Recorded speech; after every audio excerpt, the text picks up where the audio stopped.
I was reborn at the time when my elder sister and I were still stranded far from home. This time, I chose to protect myself and let her live as she claimed to wish, never fighting or competing, as detached as a chrysanthemum.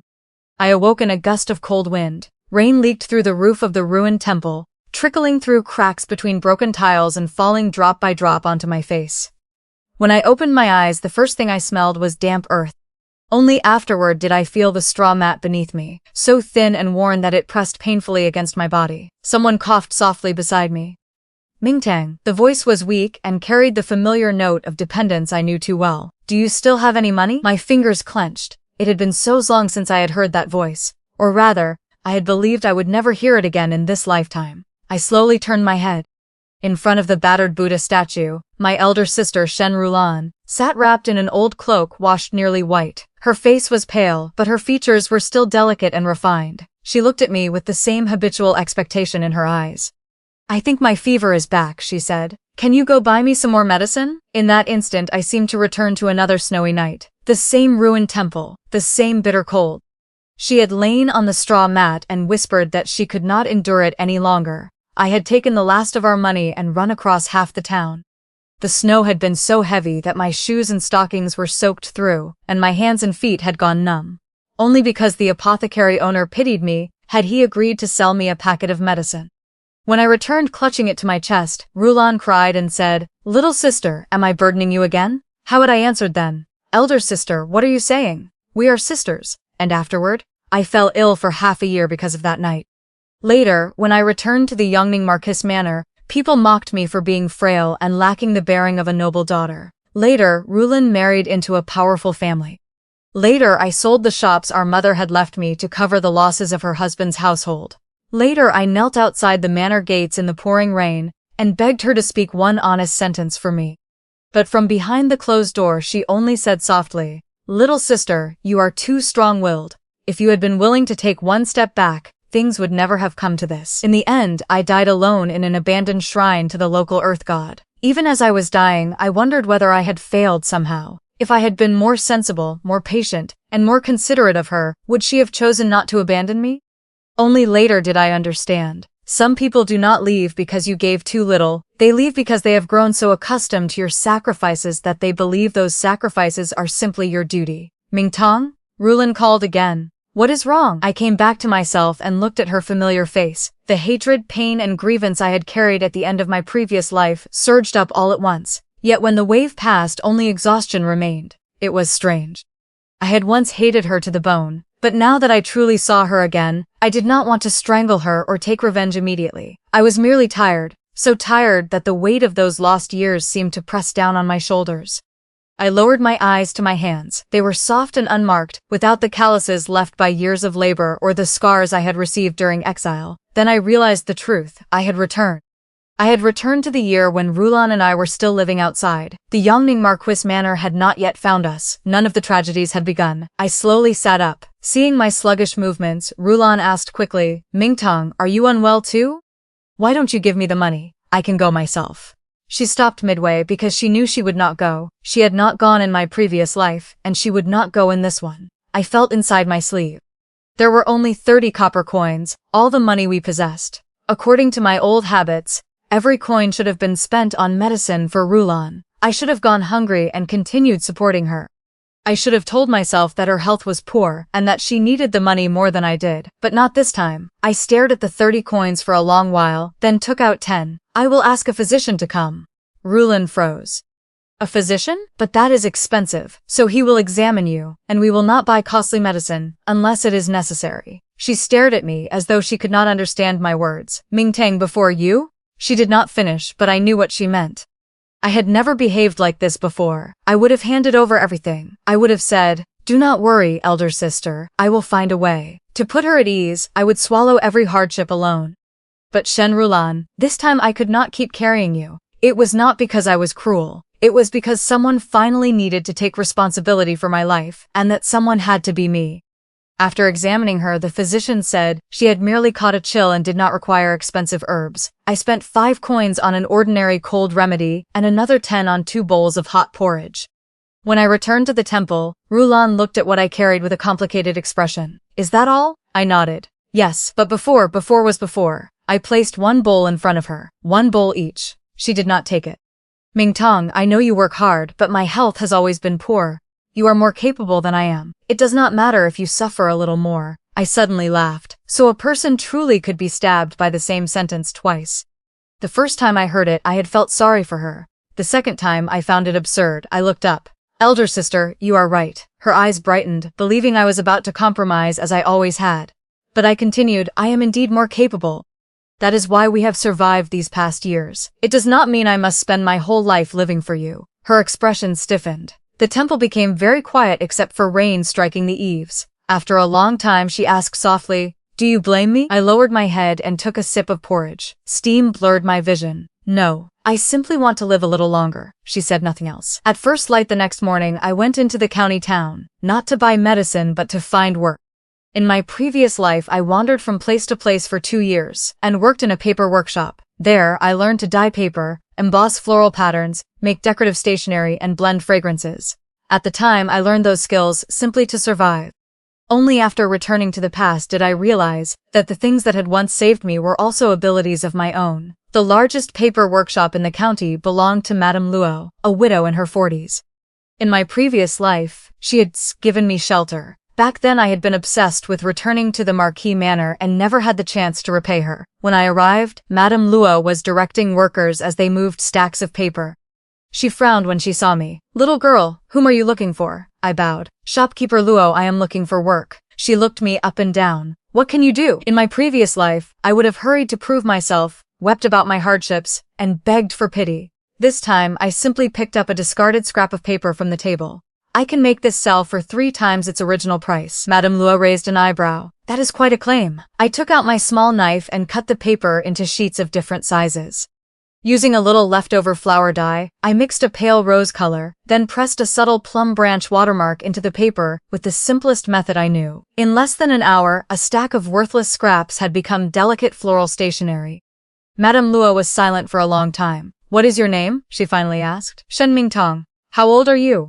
15. She sighed. How does a 15-year-old girl know these things? I lowered my eyes. People who have suffered learn whatever they must. Madame Luo did not press me. She only placed a key ring in front of me. There is an empty room in the back courtyard. Work here during the day. If you have nowhere to stay at night, you may sleep there. I stared at the keys. She was the first person to offer me help. Not because I was a young lady of the Marquis Manor or Rulan's younger sister, but because she recognized my ability. I accepted them. Thank you. When I returned to the temple that evening, Rulan was awake. Her first question was not whether I had eaten. Mingtang, will the Marquis Manor find us soon? My steps paused. In my previous life, the Manor's people had appeared around this time. Rulan's life had begun to change, and mine had started descending step by step into an abyss. Not this time. Probably soon, I said. She sighed with relief and took my hand. That is wonderful. Once we return, everything will be all right. I did not answer. I looked instead at the ordinary key in my palm. It seemed to have opened a door onto another life. In my previous life, I had fought desperately to return to the manor. This time, I would still go back, but not in search of a home. I would return with a path of my own. On my 3rd day at Madame Luo's workshop, Rulan came looking for me. She stood at the rear gate in the same faded cloak, her face pale and her eyes rimmed red. Mingtong, you did not return all night. Madame Luo was spreading paper to dry in the yard. She glanced at Rulan, then at me. I set down my paper knife. I asked Aunt Wang from the neighborhood to deliver a message. Rulan pressed her lips together.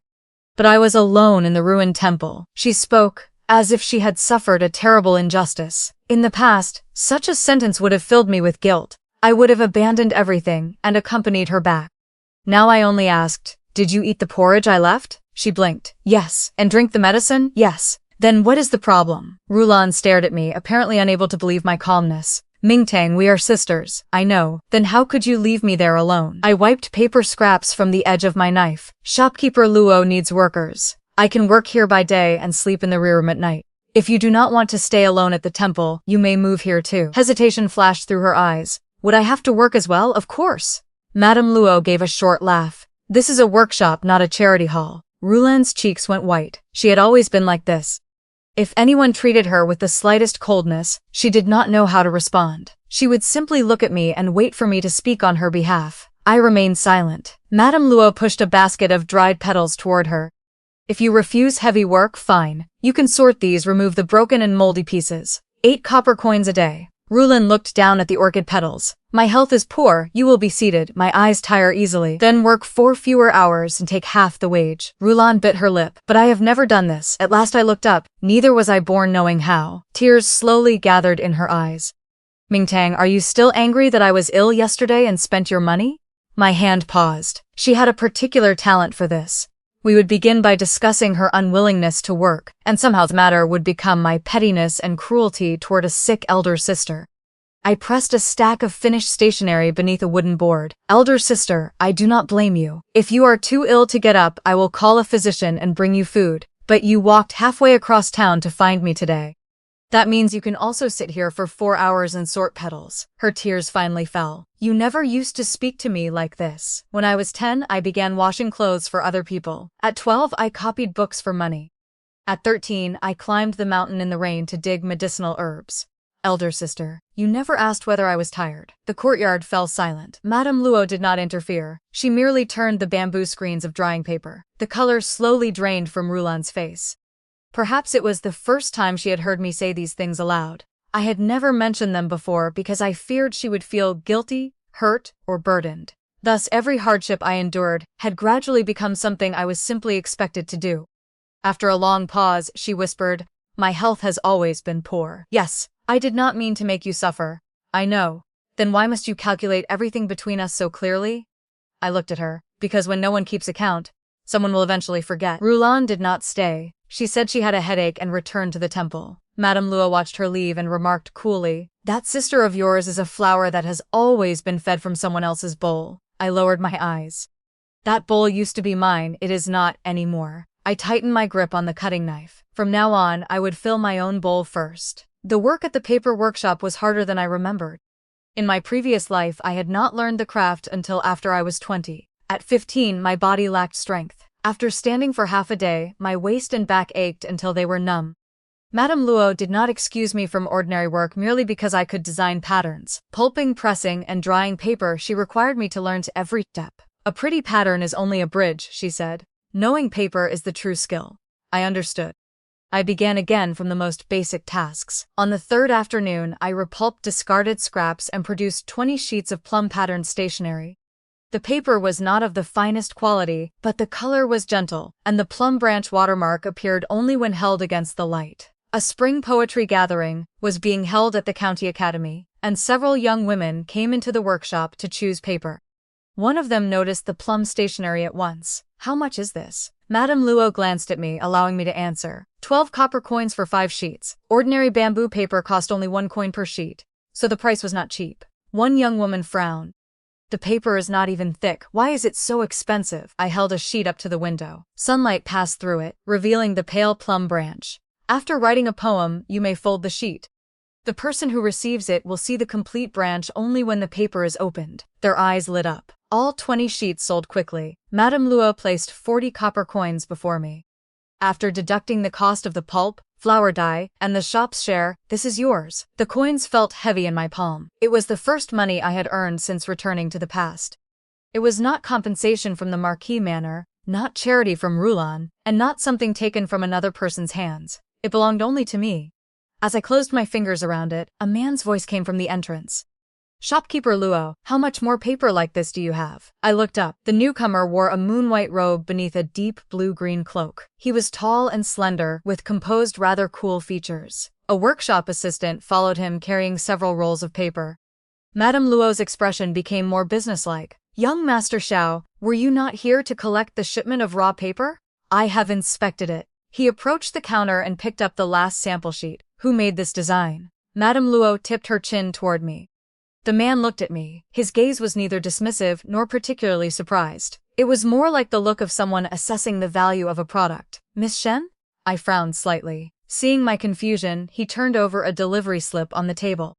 The words Xiao Paper House were written across the top. I remembered that name. In my previous life, when Cloud Pavilion had reached its most desperate point, I had tried to buy raw paper on credit from Xiao Paper House. By then the young master had already taken charge of the family business. People said he was sharp, merciless, and never swayed by sentiment. I had never met him. So this was Xiao Yanci. I want 100 sheets of this plum pattern paper, he said. Madame Luo looked pleased, but I asked, at what price? 1.5 copper coins per sheet. Madame Luo was about to agree, but I had already picked up the abacus. The scraps cost less than half a coin per sheet after reprocessing. But coloring and pressing 100 sheets will take 2 days. At 1.5 coins, after shopkeeper Luo receives payment for the premises and labor, I will earn only 30 coins. Xiao Yanci's expression did not change. You are using discarded paper. The customer is not buying discarded paper. The customer is buying the design. Designs are easy. If they are so easy, young Master Xiao, why buy mine? Madame Luo lowered her head and coughed, clearly suppressing laughter. Xiao Yanci studied me for a moment. What price do you want? 3 coins per sheet. That price will not sell in this county. You are not selling it in this county. His fingers tapped once against the counter. I continued. The Xiao caravan returns to the capital tomorrow. In the capital, a stack of ordinary floral stationery sells for dozens of coins. With a plum branch watermark, it will sell for more. Young Master Xiao wants the profit of the capital while paying the price of a county town. That is not fair. Emotion finally appeared in his eyes. Not anger, but surprise. You know the caravan leaves tomorrow? I glanced at the 3 wagons outside, loaded with raw paper. Mud on the wheels had not yet dried, and the drivers wore the Xiao household's wooden badges. I guessed. He returned the sample to the table. 3 coins is acceptable. But if the paper fails to sell, you will bear 30% of the loss. I smiled. And if it sells exceptionally well, you still receive 3 coins. Then are you buying paper, young Master Xiao, or buying someone to carry your risk? This time, Madame Luo laughed openly. After a moment of silence, Xiao Yanci took a blank agreement from his sleeve. Write the terms yourself. I did not stand on ceremony. 100 sheets of plum patterned stationery at 3 coins per sheet. The Xiao family would pay half in advance and the remainder after sale. Any additional order would require a new price. The Xiao family could not reproduce the watermark design without permission. When I finished, I handed him the brush. He read the contract once and stamped it with his personal seal. Miss Shen can read, write, and keep accounts. You also know how to make stationery. Why were you living in a ruined temple? I folded the contract.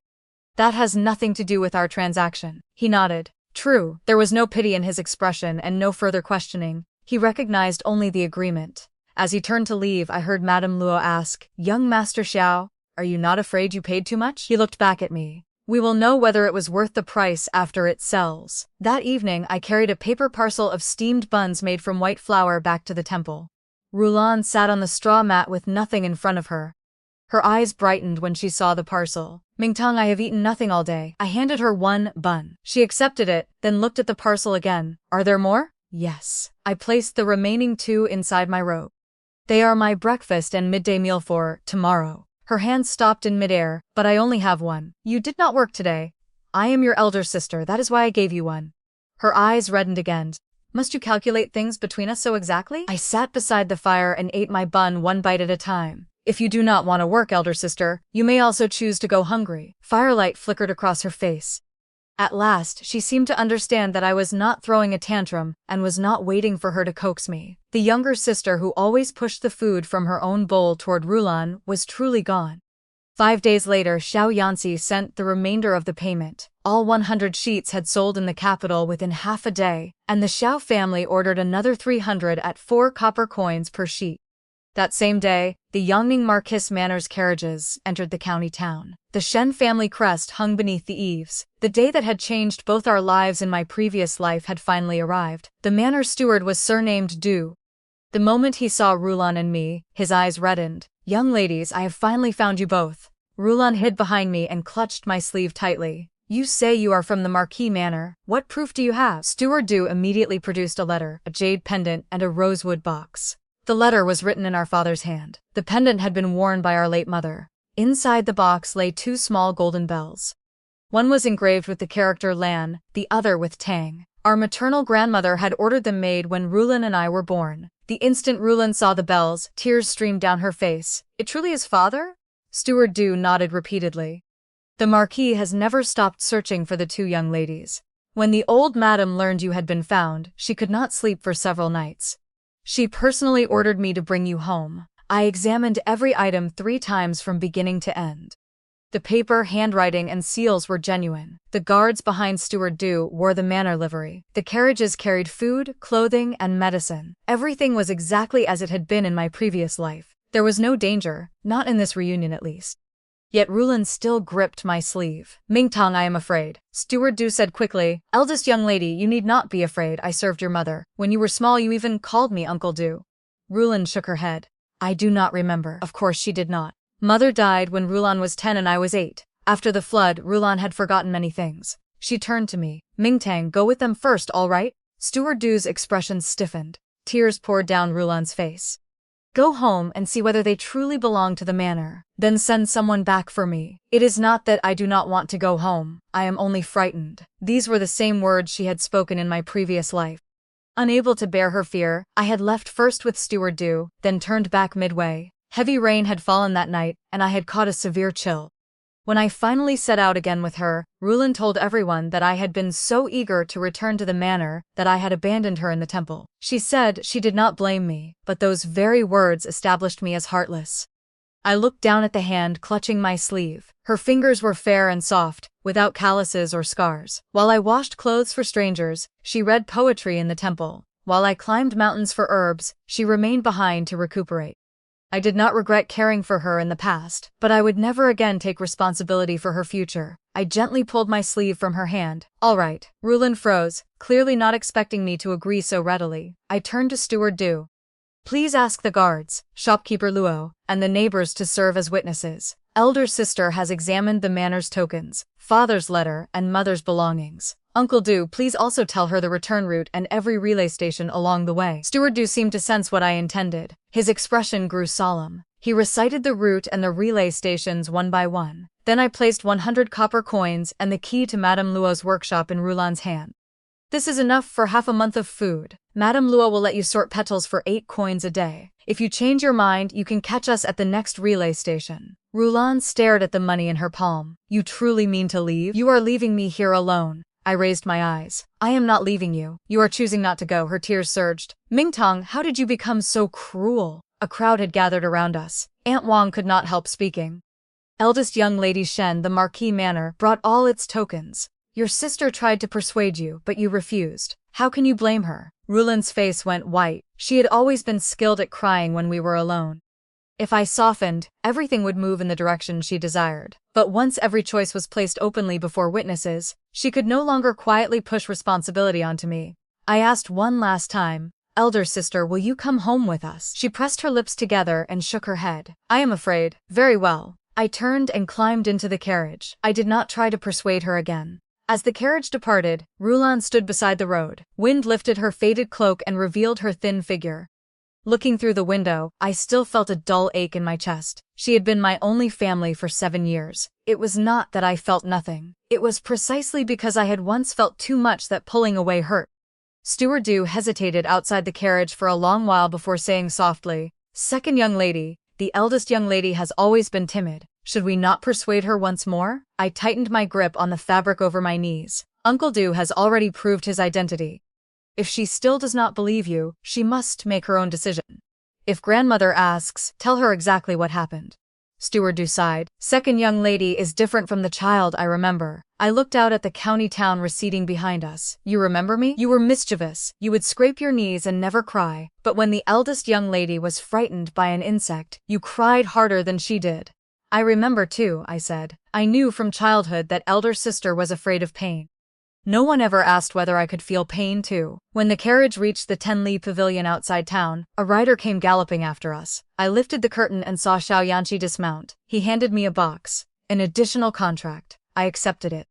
Young Master Xiao rode Tenli merely to deliver a contract? And the advance payment for the next order. He glanced at the Marquis Manor carriage. After you return to the capital, the Xiao family will contact you. Aren't you afraid that once I enter the Marquis Manor, I will stop doing this work? The contract is signed with Shen Mingtong, he said. Whether you live in a ruined temple or a Marquis Manor, the designs remain yours. The lingering pressure in my chest eased a little. I had thought that returning to the manor meant becoming someone's daughter and someone's sister again. Xiao Yanci had reminded me that before all those roles, I was Shen Mingtong. I put away the contract. I will see you in the capital, he nodded. In the capital. 2 months later, Rulan was also brought back to the manor. She had not remained at the paper workshop as I expected.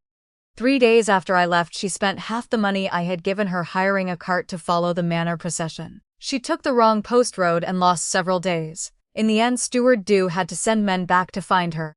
Yet the first thing she said upon crossing the manor threshold was, "Grandmother, please do not blame little sister. She only wanted to come home so badly that she left me behind alone." The Yongning Marquis Manor was grander than I remembered. Vermilion gates, high walls, carved beams, and painted rafters. When I first arrived, our father, Shen Chongli, and his second wife, Madame Zhou, were already waiting in the main hall. Grandmother sat in the seat of honor, her hair silver at the temples and the prayer beads in her hand turning rapidly. The instant I entered, her eyes reddened.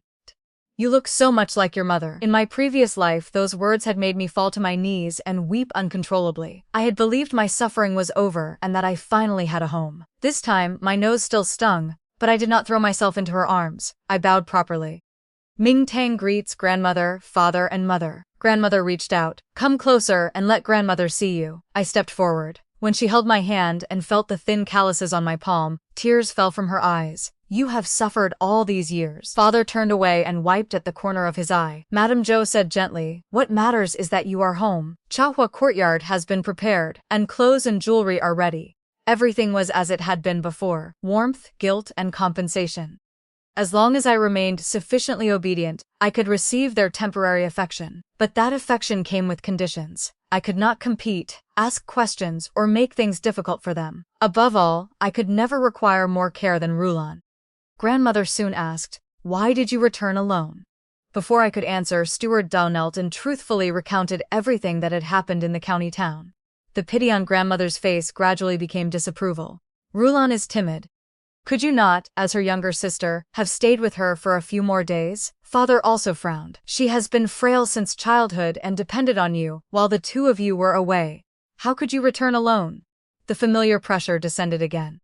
The hall was full of people and every gaze waited for me to admit fault, exactly as they had in my former life. My fingers curled inside my sleeves until my nails pressed into my palms. The slight pain reminded me that this was not my previous life. I had not been expelled from the manor. No one had yet ruined my name. I raised my head. The manor sent father's handwritten letter, mother's jade pendant, and the golden bells from our childhood. Uncle Du explained the entire route in front of witnesses. Elder sister chose not to return. Grandmother's expression darkened. She was frightened. "You should have understood. I left her money, shelter, and an opportunity to work." "But she is your elder sister." "Precisely because she is my elder sister," I asked her one final time. "Grandmother, she is already 17. Must a decision she refuses to make herself become the responsibility of her 15-year-old younger sister?" The hall fell quiet. Father opened his mouth and finally said, "Your nature is too unyielding." I smiled faintly. I had heard that sentence too many times in my previous life. The strong seemed born to bear more. Because I did not cry, I needed no comfort. Because I was capable, I ought to sacrifice. Because I was strong-willed, even harm done to me supposedly could not truly hurt. I did not argue further. Father is right. He had clearly not expected such calm acceptance and fell silent. Madame Zhou was the one who finally spoke. "Mingtang has traveled a long way. Let her rest in her courtyard first. We can send more people for the eldest young lady." Grandmother remained displeased, but she stopped questioning me. I bowed and withdrew. At the doorway, however, I turned back. "Father, I would like to see the inventory of mother's dowry." His expression changed slightly. Wariness flickered through Madame Zhou's eyes as well. "Why ask about that so suddenly?" Father said. "Mother is gone. What she left is the final remembrance Rulan and I have of her." Grandmother said sharply, "You are an unmarried girl.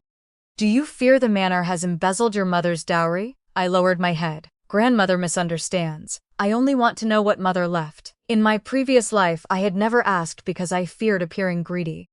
Only when Cloud Pavilion was sold did I learn that of the 3 shops mother had left, 2 were already gone, and the third was nearly an empty shell. This time I would not surrender what belonged to me merely because I feared being called calculating."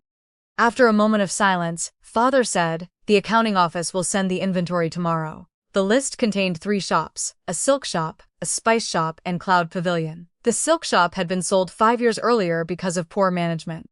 The spice shop had been mortgaged 3 years earlier to a distant relative of the Shen family. Only Cloud Pavilion remained, located in the western part of the capital, and it had posted losses for 2 consecutive years. Father sat in the study with obvious embarrassment.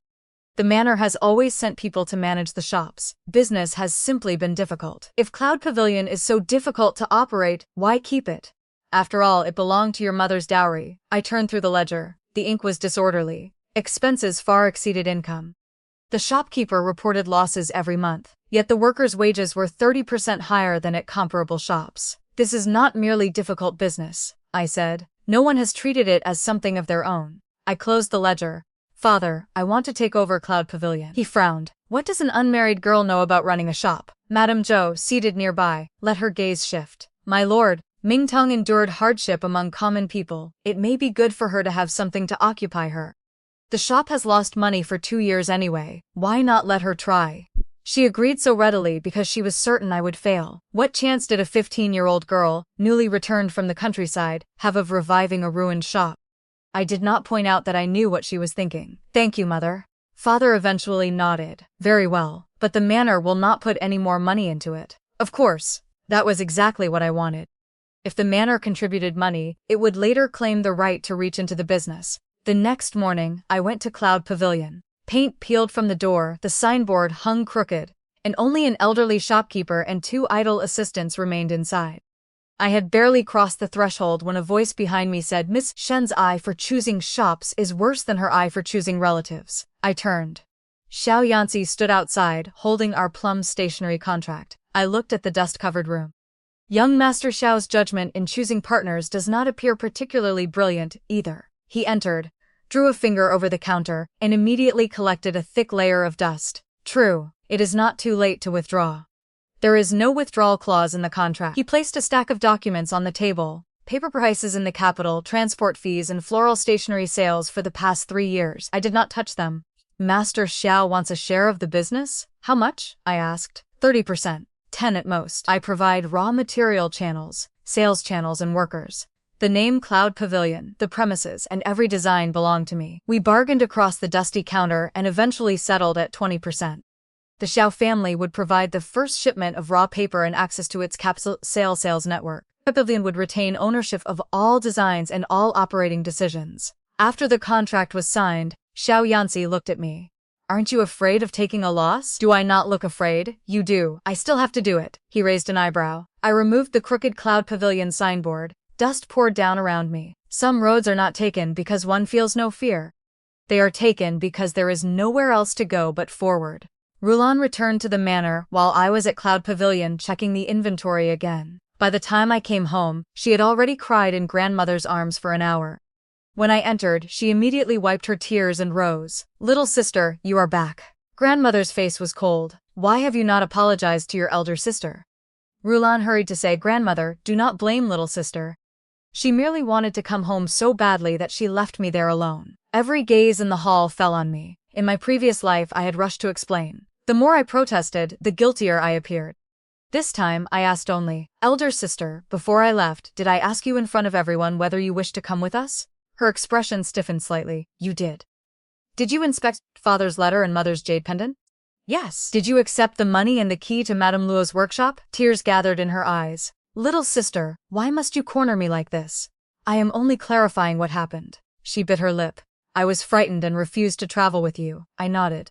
Then the matter is clear. She had not expected me to make her admit it aloud. Grandmother said unhappily, why must family members be so aggressive with one another? Grandmother is right, I said. That is why I asked only for facts and did not blame elder sister. No one had anything more to say. Rulan stood where she was, crying harder, but I would no longer rewrite the truth merely because she shed tears. The manor arranged Lanting courtyard for her. It was not poor accommodation. 3 main rooms, complete east and west wings, and 2 white magnolia trees in the courtyard. It was simply farther from grandmother's Rong'an Hall than my Chaohua courtyard, and had fewer furnishings. Rulan never directly said she was dissatisfied. Instead, she told grandmother softly, Lanting courtyard is very pleasant. It is only a little far from Rong'an Hall. I worry that if grandmother feels ill at night, I will not be able to come quickly enough. Grandmother was touched at once. You are the filial one. Then she looked at me. Chaohua courtyard is close to Rong'an Hall. You sisters should exchange courtyards. The same thing had happened before. After returning, I spent half a month arranging Chaohua courtyard. The moment Rulan arrived, grandmother said her health was poor, and I voluntarily gave it up. Rulan lived there for 8 years and often told outsiders that I had preferred quiet and chosen to move to a remote courtyard. This time, I lifted my teacup. Does elder sister intend to attend grandmother every night? Rulin froze. I only worry about grandmother. There are 4 senior maids, 2 matrons, and several night attendants in Rong'an Hall, I said. If elder sister remains concerned, she can sleep in one of its side rooms every night. Grandmother's expression darkened. You know Rulan is frail. How could she be comfortable in a side room? Then she can remain in Lanting courtyard, Rulan said with reddened eyes. Little sister, I never intended to compete with you for the courtyard. I nodded. Since elder sister does not want to compete, she can live in the courtyard father originally assigned her. The rest of her words lodged in her throat. Madame Zhou lowered her eyes to drink tea. One corner of her mouth seemed to twitch. Grandmother set her cup down heavily. It is only 1 courtyard. What harm would it do you to give it to your sister? I raised my gaze. Grandmother also says it is only 1 courtyard. Then it should make no difference where elder sister lives. Why must I be the one to give mine up? Grandmother had no answer. Father rebuked me under his breath. Mingtang. I stood. Chaohua courtyard was father's compensation to me. If father regrets giving it, I will move today.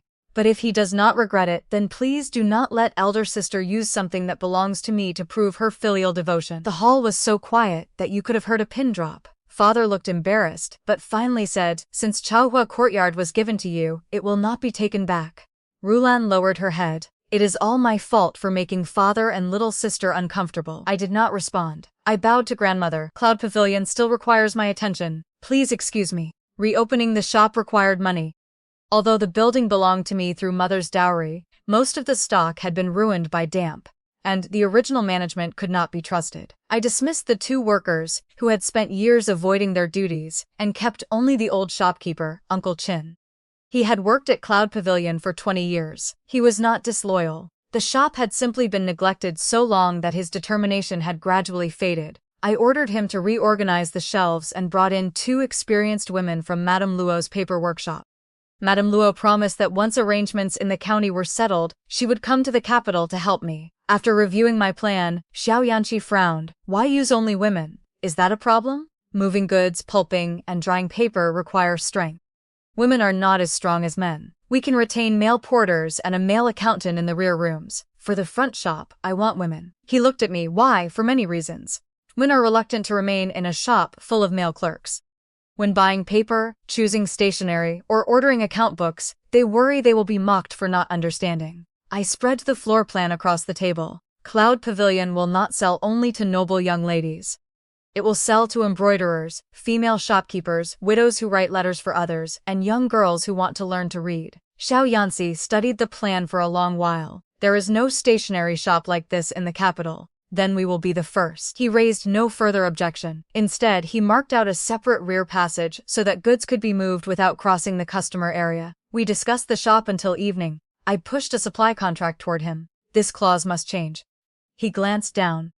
The Xiao family will exclusively supply the raw paper. What is wrong with that? The problem is the word exclusively. The Xiao family offers you the lowest price. The lowest price today is not guaranteed him to remain the lowest forever. Xiao Yanci narrowed his eyes slightly. You do not trust me? I trust contracts. I do not trust human hearts to remain unchanged forever. Silence held the room for a moment. He did not become angry. He picked up the brush and crossed out the word exclusively. Very well. This time, I was the one surprised. You agreed that easily? You are right. If the Xiao family wants to retain Cloud Pavilion's business, it should do so through price and quality, not by binding you with one piece of paper. He stamped the revised contract. Anything else? I looked at him. Everyone I had met in my previous life had taught me that accepting help meant owing a price. Yet when I pointed out unfairness, Xiao Yanci was willing to change the rules. That respect was as light as a sheet of thin paper, yet it pressed a clear pattern into my heart. While reviewing Cloud Pavilion's old accounts, I discovered something else. The shop had not always lost money. At least during the first 3 years after Mother's death, it earned several hundred taels annually. Yet every few months the ledgers recorded large expenses under the heading upbringing expenses for the 2 young ladies: clothing, jewelry, tutors' fees, books, and medicine. During those same years, Rulin and I had been living in a ruined temple and surviving on what I earned from odd jobs. I removed those pages and locked them in a separate box. Uncle Chin stood nearby, uneasy. Miss, those entries were sent by the Manor's accounting office. Did you ever see where the money went? No. He lowered his head. The shop belonged to the Manor. The accounting office told me how to enter it, so I entered it. I closed the box. From today, the shop does not belong to the manor, it belongs to me. Uncle Chin raised his eyes. I handed him a new ledger. Every coin must be assigned a destination. Whoever collects money must sign for it, even if the person is father or grandmother. Half a month into Cloud Pavilion's reorganization, Rulan came to see me for the first time. She wore a new moon-white dress and only a white jade magnolia hairpin. Her appearance was simple, but every detail was refined. "Little sister, I heard you are reopening the shop." "Yes, I do not understand business, but I can write poetry." She set several manuscripts before me. "If you place these verses on floral stationery, perhaps they can help you." I read them. Her handwriting was graceful, and the poems were elegant enough. "How much payment does elder sister want?" She froze. "We are sisters, why speak of money? Then we can sign a profit-sharing agreement." I asked Uncle Chin to bring paper and ink. "For every 100 sheets sold with elder sister's poems, you will receive 50 copper coins. We will also specify whether your name appears." Her expression gradually darkened. "I only wanted to help you. That is precisely why the terms should be clear. Do you not trust me?" I raised my eyes. "If elder sister truly wants to help, why be afraid of a contract?" After a long silence, she withdrew the manuscripts. "Forget it. Now you guard against me at every turn. Anything I say makes it appear I am scheming for your money." She turned and left. I did not stop her. Once family affection was brought into the light, and the accounts were made clear, many claims of selflessness revealed their true shape. The day before Cloud Pavilion reopened, Rulan became the center of attention at the manor's spring banquet. I returned late because I had been busy at the shop. As I entered the flower hall, I heard several young ladies praising her. Eldest young lady Shen's plum imagery is exquisite. "I heard Cloud Pavilion's new plum stationery was designed from your poetry." Rulan sat among them and shook her head gently. "I only wrote a few lines in passing. Little sister liked them and used them." She did not directly claim the design as her own, but neither did she deny the misunderstanding. She had always behaved that way. When others misread a situation, she remained silent until all the praise had fallen onto her. Only afterward would she say lightly that she had done nothing. I entered the hall.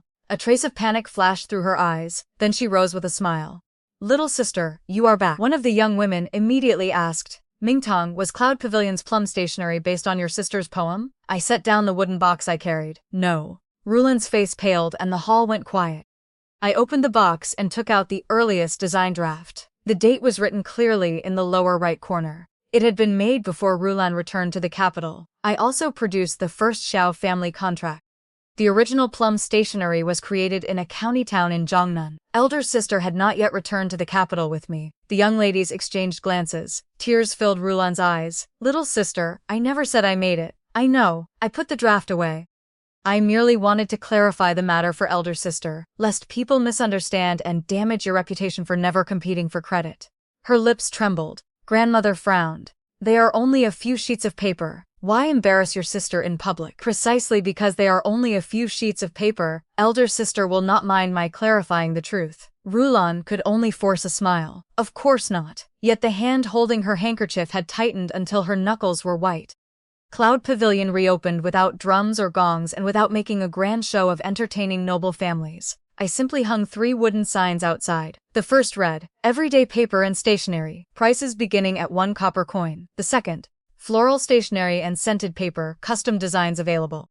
The third, "Account ledgers for women, free trials." Many people gathered to look, but few entered. The Western District had numerous stationery shops. Cloud Pavilion had neither the reputation of an old establishment nor the lowest prices. Xiao Yanci stood at a second-floor window. "Nervous?" "A little." "It is not too late to close." I glanced at him. Every time young Master Xiao tries to comfort someone, it sounds as if he is urging surrender. "I was not comforting you." "What were you doing?" "Reminding you that losing will not kill you." It was not a pleasant sentence, yet for some reason it helped me breathe more easily. I went downstairs. The first person to stop and truly examine our goods was the owner of a small embroidery workshop. She picked up a 3-part ledger and did not know how to use it. I invited her to sit at the table. "The first column records how much thread you purchased today. The second records how many embroidered pieces you sold. The third records who bought on credit and when payment is due." She tried writing several entries. "Then my accounts will no longer become tangled? Reconcile them every 7 days. You will be able to see whether you earned or lost money." She immediately bought 2 ledgers. Next, a widow who wrote letters for others purchased a stack of inexpensive bamboo paper. 2 noble young ladies chose peach blossom stationery. By afternoon, more and more customers entered. By evening, the first batch of 3-part ledgers had sold out. Uncle Chin's eyes reddened with excitement. "Miss, today's takings are 76 taels." I stood behind the counter, my feet aching and numb. Only when I heard that number did the day feel real. Cloud Pavilion had come back to life. Not because of the manor. Not because of Rulin. I had brought it back with my own hands. After nightfall, the workers and clerks left one by one. I remained in the accounting room checking orders. The figures blurred before my eyes and the beads of the abacus seemed to double. A bowl suddenly appeared on the table. Steam carrying the scent of scallions rose toward me. I looked up. Xiao Yanci had already seated himself opposite me and pulled half the ledgers toward him. "Eat first. I am not hungry." He opened a ledger. There were 127 orders today. If the shopkeeper collapses from hunger, delayed deliveries tomorrow will cost at least 200 taels. I immediately picked up the chopsticks. The corner of his mouth moved. Shopkeeper Shen truly recognizes only money. Money is more reliable than people. The instant I said it, I stopped. Xiao Yanci looked at me but did not ask why. He simply took half the accounts. Then eat quickly.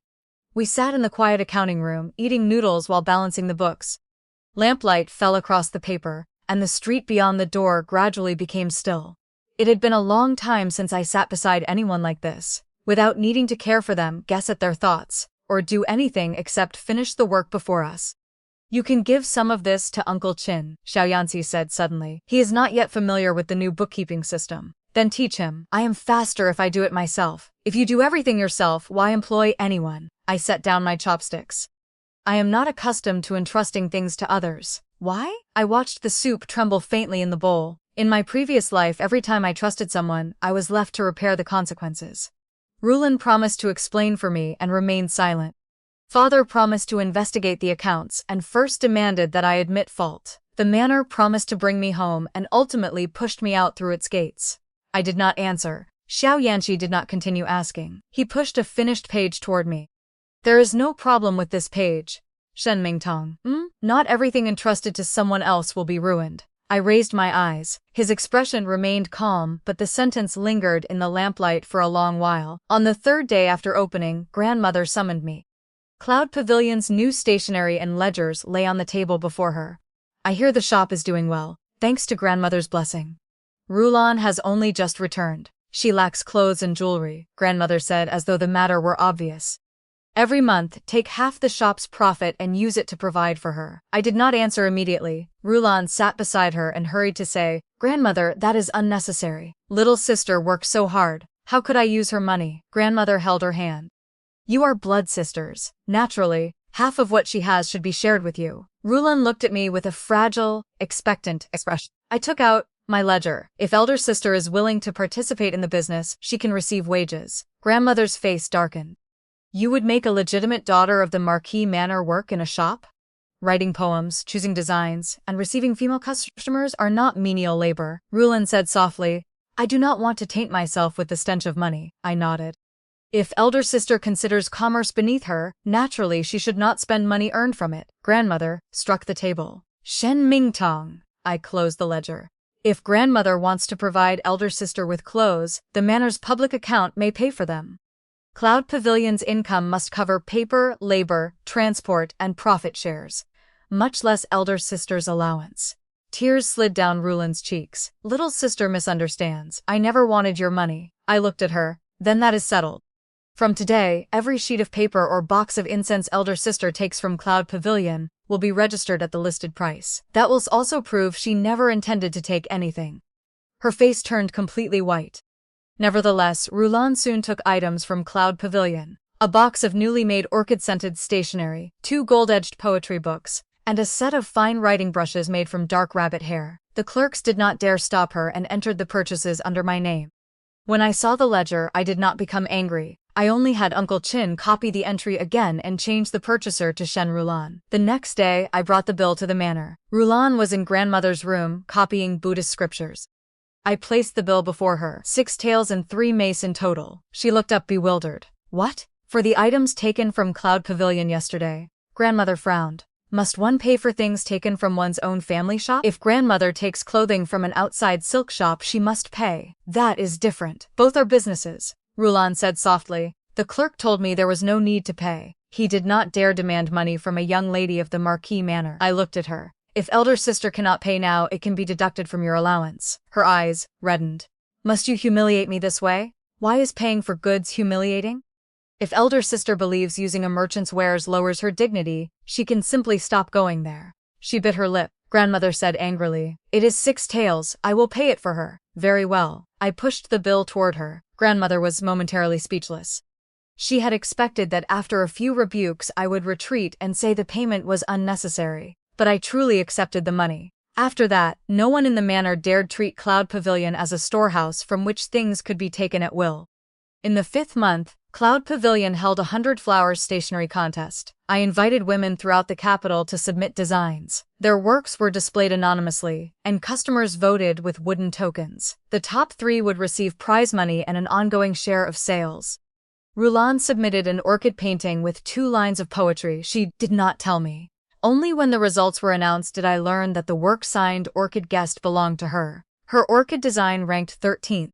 It was not poor, but it was far less popular than she expected. The top 3 belonged to an embroiderer, a tutor's daughter, and one of Cloud Pavilion's female workers. Roulan stood before the result board, her expression strained. Little sister, was anyone supervising the voting? 3 people sealed the ballot box together every day. Could anyone have voted more than once? Each customer received 1 token for each item purchased.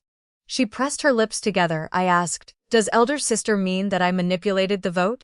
People nearby turned to look. She immediately shook her head.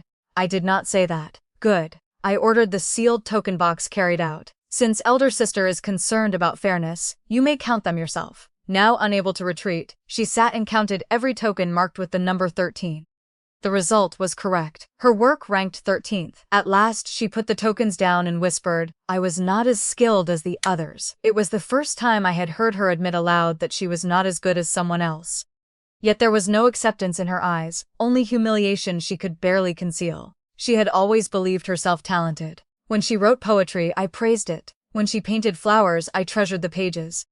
No one had told her how much of that praise existed, only because I wanted her to be happy. Now that she had entered a fair system, she discovered that elegance and talent also had to withstand judgment.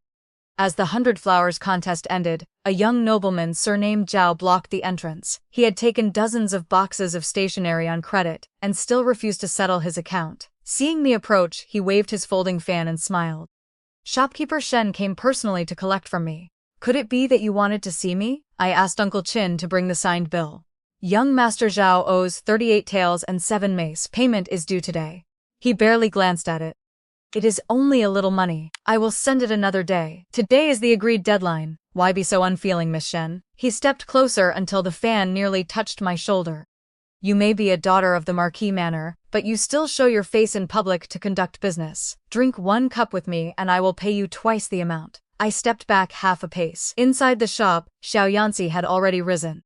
I looked at him once and he stopped. He did not step in on my behalf. I said to young Master Zhao, "Very well." His eyes brightened. "Miss Shen certainly knows how to be sensible." I took another unpaid bill from my sleeve.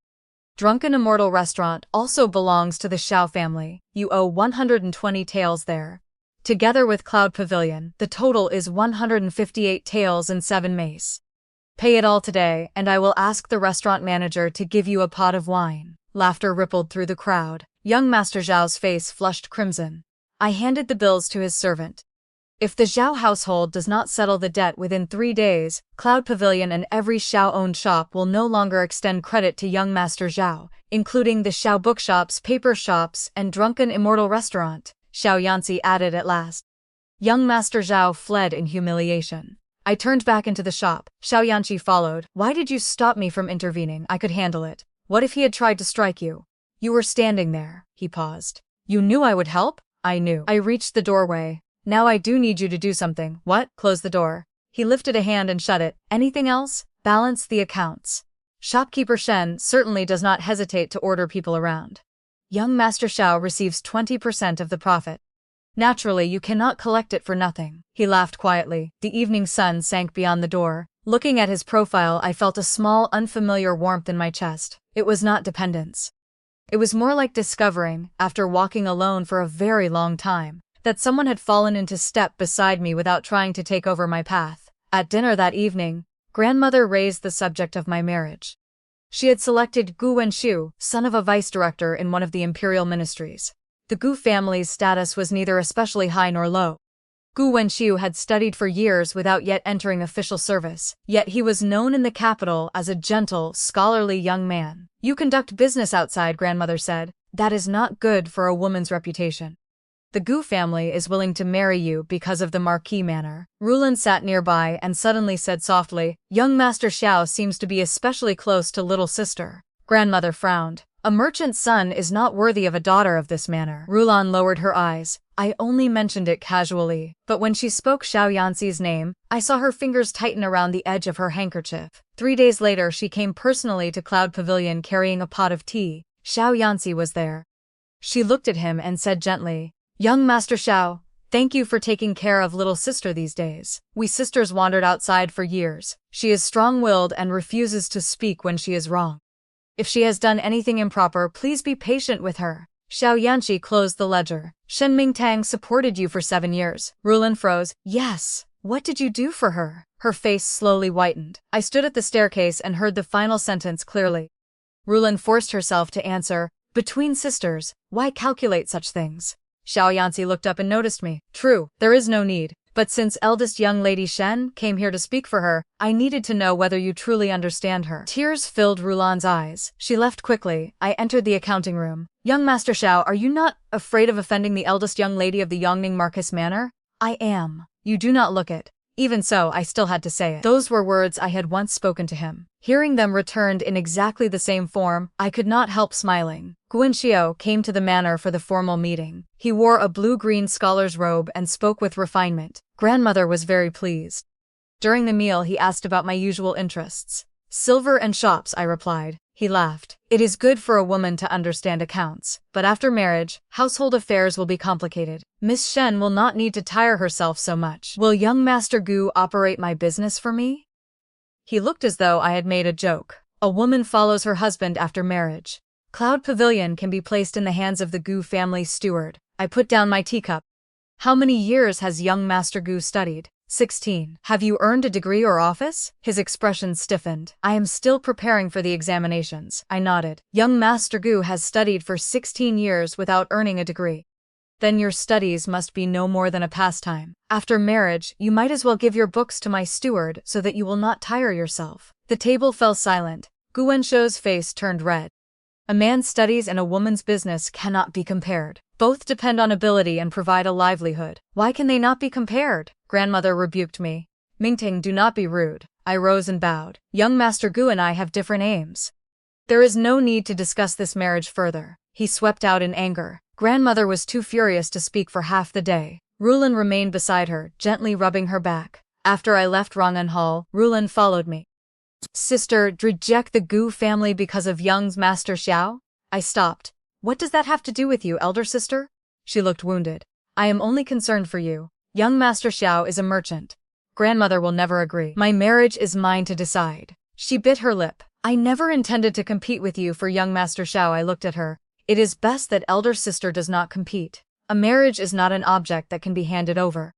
It is not mine to surrender. Her face went deathly pale. I did not linger. I refused to guess what Xiao Yanci felt about Rulan. In my former life, guessing had caused me enough pain. One look from Rulan and I wondered whether she was hurt.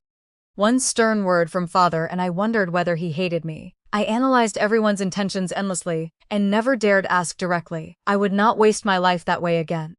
The next time Xiao Yanci came to Cloud Pavilion to review the accounts, I closed the ledger. I have something to ask you. Ask. Do you want to marry a daughter of the Shen family? He looked at me. Yes. My fingers tightened beneath the table. Which one? He took out a contract bearing his personal seal and placed it before me. It was not a supply agreement from Xiao Paper House. The title read Mingtong Bookshop. It stated that if branches were opened in the future, Xiao Yanci's investment would be made in his personal capacity and would not belong to the Xiao clan. I frowned. What is this? The person who wants to cooperate with you is the young master of the Xiao family. He raised his eyes. The person who wants to marry you is Xiao Yanci. A light wind stirred the bells outside the window. I watched him without speaking for a long time. He did not urge me. He was always aggressive when negotiating business, yet when the decision truly belonged to me, he gave me all the time I needed. What if I never surrender Cloud Pavilion? That would be very good. Why? I do not intend to give Xiao Paper House to you either. I could not help laughing, and the corner of his mouth lifted. We can travel together, he said, without consuming each other. Something touched my heart lightly. I will not answer the marriage proposal immediately. I need time to consider. Very well. As long as you need, and if I ultimately refuse. After a moment of silence, he said, this cooperation agreement will remain valid. I looked at the hand resting on the contract, long-fingered and steady. He did not withdraw business advantages merely because I might reject him, so true affection did not demand a promise before offering respect. I accepted the agreement. I will consider it seriously. A month later, Orchid Heart Studio opened directly opposite Cloud Pavilion. The interior decoration, the classification of merchandise, and even the placement of the design booklet beside the counter closely resembled my shop. Rulon stood at the entrance dressed in white, personally giving customers orchid poetry slips.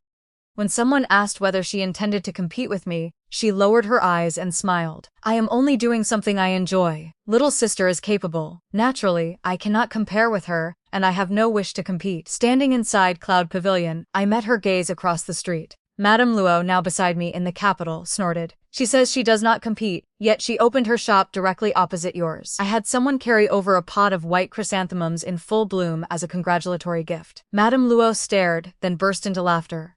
A clerk placed the flowers in front of Orchid Heart Studio.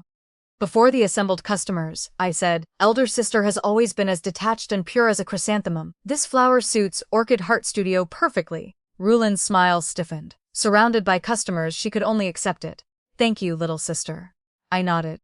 Since elder sister has opened a business, from now on we will each rely on our own ability. Of course, she said gently, though the hands gripping the flower pot trembled. For the first 3 days, Orchid Heart Studio did excellent business. Rulin invited noble young ladies to support her as a legitimate daughter of the Marquis Manor, and she set prices 30% lower than Cloud Pavilion's. She even recruited 2 of my female workers by offering twice their wages. When the women came to resign, they did not dare meet my eyes. Shopkeeper Shen, Orchid Heart Studio is paying double. I did not make things difficult. I paid them all wages due for the month and required them to sign agreements forbidding disclosure of unreleased designs. Madame Luo was furious. You are simply letting them leave. Their hearts are no longer here. Keeping them would be useless. They will carry your methods across the street. They can carry methods, I said. They cannot carry our rules. The next day, I announced a new profit-sharing system at Cloud Pavilion. Anyone who completed 1 year would receive a share of annual profit. Anyone who created a design would retain credit and a percentage of sales. Female workers who learned bookkeeping and management could sit for promotion to shopkeeper. The shop immediately stabilized. I also added an independent watermark to every style of stationery, changing it monthly. Orchid Heart Studio could buy the paper and take it apart to study, but it would be difficult to reproduce quickly. After reading the plan, Xiao Yanci said, I can stop Xiao Paper House from supplying Orchid Heart Studio. No, they are buying low-priced raw paper from the Xiao family. If I cut off supply, they will not last a month. Our contract provides a public supply price. I looked at him. If Rulon loses to me, it should be because she cannot operate her business, not because you sealed every road on my behalf. He frowned. The business world is not that fair. Then I ask only that you not decide for me. He fell silent. The accounting room seemed colder. I knew he wanted to help, but once help overrode my decision, it became another form of restraint. After a long while, he nodded. I crossed the boundary. He admitted it so directly that I felt guilty instead. It is not that I do not appreciate your intention. I know, you are angry a little. I raised my eyes. He continued. I disagree with your decision, but this is your business. I may offer advice, I cannot issue orders for you. My fingers slowly relaxed. Then I will say something too. What? I am very glad you wanted to stand up for me. His expression softened. Anything else? I reached out and lightly held his fingers. I want to win by myself. He closed his hand around mine.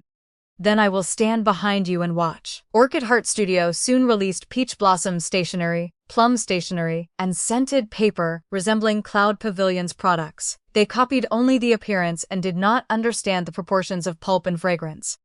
Some sheets smelled wonderfully strong but caused ink to bleed the moment a brush touched them. I did not expose the defect immediately. Instead, I posted the ink test results for every Cloud Pavilion batch beside the counter and allowed customers to write on samples themselves. Within half a month, those who had been attracted by Orchid Heart Studio's lower prices gradually returned. Rulan believed the problem was insufficient publicity. She increased the number of gifts and promised to provide 5,000 sheets of stationery for the flower festival at a price barely high enough to cover materials. When Uncle Chin saw the figures, he shook his head repeatedly.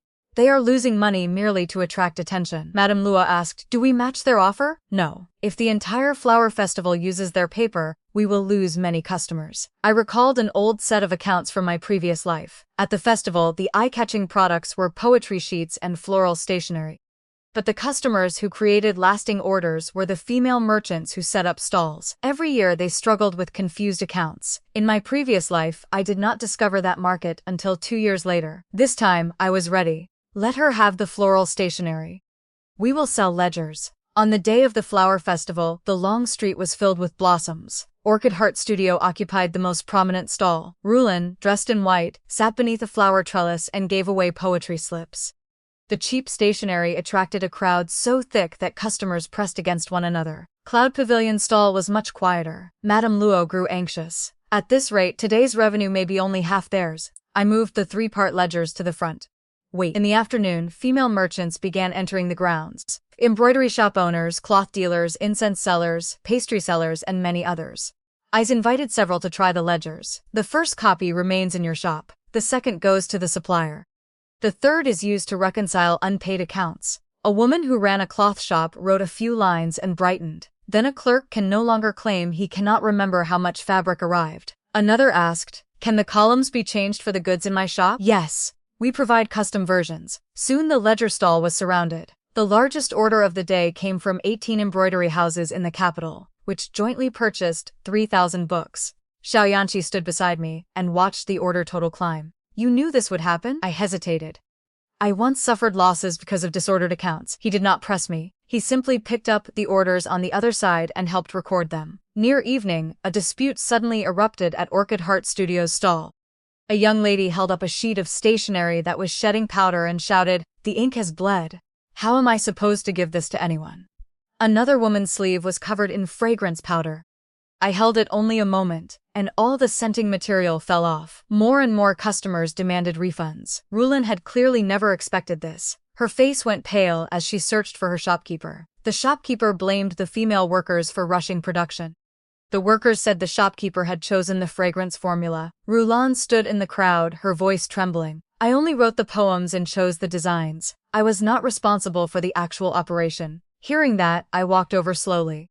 The moment she saw me, an appeal for help flashed in her eyes. Little sister, I picked up one of the blotched sheets. Is elder sister the owner of Orchid Heart Studio? She hesitated, then nodded. Yes. Then refund the customers first. But these problems were not caused by me. When elder sister enjoyed the reputation of being the owner, you did not say you had no part in management. I placed the paper back on the table. Now that something has gone wrong, you cannot say it has nothing to do with you. The surrounding customers nodded. Rulan's eyes reddened. In the end, she had no choice but to open the cash box and compensate them one by one. But Orchid Heart Studio had spent most of its money preparing for the festival, and did not have enough silver on hand. She removed the white jade bracelet from her wrist and ordered her maid to pawn it. In my previous life, whenever she made a mistake, I supplied the silver that repaired it. This time, I stood several paces away and did not move. She looked at me through the crowd. Her gaze held grievance, resentment, and disbelief, as if my refusal to carry her consequence were the true wrong. I turned and returned to my own stall. At last she had to pay for one of her choices herself. After the festival, Xiao Yanci and I returned to the city by painted boat. Lights trembled on the river. I completed the final order, my wrist aching from writing. He handed me a blank ledger. Its cover was dark blue and unadorned. I opened the first page.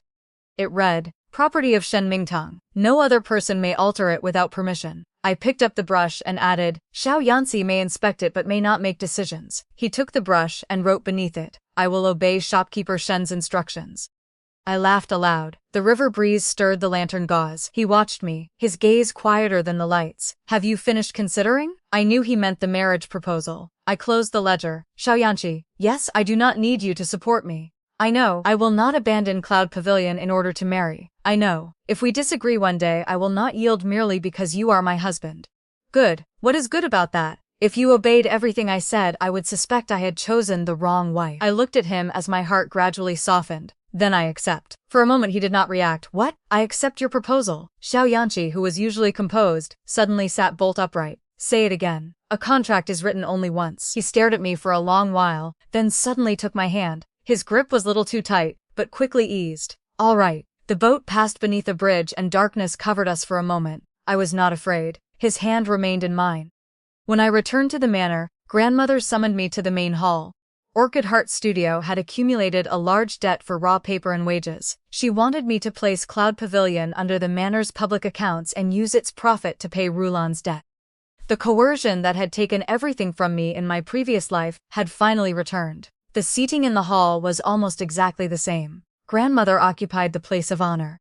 Father sat on the left, Madame Zhou on the right, and Rulan beside grandmother with her eyes swollen from crying. As I entered, my fingers tightened instinctively. The cold of my former life crawled up my spine. It had happened here before. They said Rulan's husband's family could not lose face. They said I was capable and could always begin again. They said I needed to surrender only a few shops to preserve peace for the whole family. I surrendered them, and peace never came. Their demands merely became more confident. This time I took a seat. I did not know. Grandmother's voice was cold. You know Orchid Heart Studio has lost money? I know. Rulan lacked experience and was deceived by the shopkeeper. Rulan choked out, it is all my fault. I am willing to close the shop. I only cannot bear to see grandmother worry over the debt. Every sentence admitted fault, yet not one explained how she intended to repay anything. Father said, Cloud Pavilion is profitable now. Take out 3,000 taels first and help your sister through this difficulty. Is it a loan? I asked. No, it is a gift. He frowned. Why speak of borrowing between family? Then it is not a loan. She is your sister, and therefore? Grandmother snapped. Must you watch debt collectors destroy her reputation and the reputation of the Marquis Manor? I brought out the first ledger. These are the old accounts from Mother's dowry shop for the past 7 years. I turned to the marked pages. Cloud Pavilion recorded 13,600 taels in upbringing expenses for elder sister and me. Yet during those 7 years, we did not live at the manor. Father's face changed. Madame Zhou remained silent for a moment, then placed an old box on the table. These were left by the former manor accountant. The withdrawal slips. I opened the box. Every sum had been collected by one of Father's stewards and entered into the manor's public account. Father's voice hardened. The manor also spent money searching for you. Certainly. I opened a second ledger. I have listed every expense for carriages and search parties.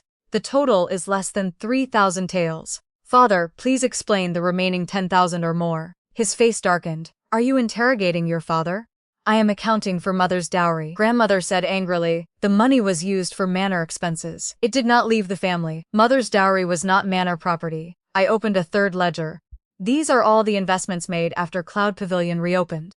The first capital came from the floral stationery I sold in the county. The Xiao family invested raw materials. Every payment for female workers, management, transport, and repairs has a receipt. The manor invested not one copper coin. I closed the book.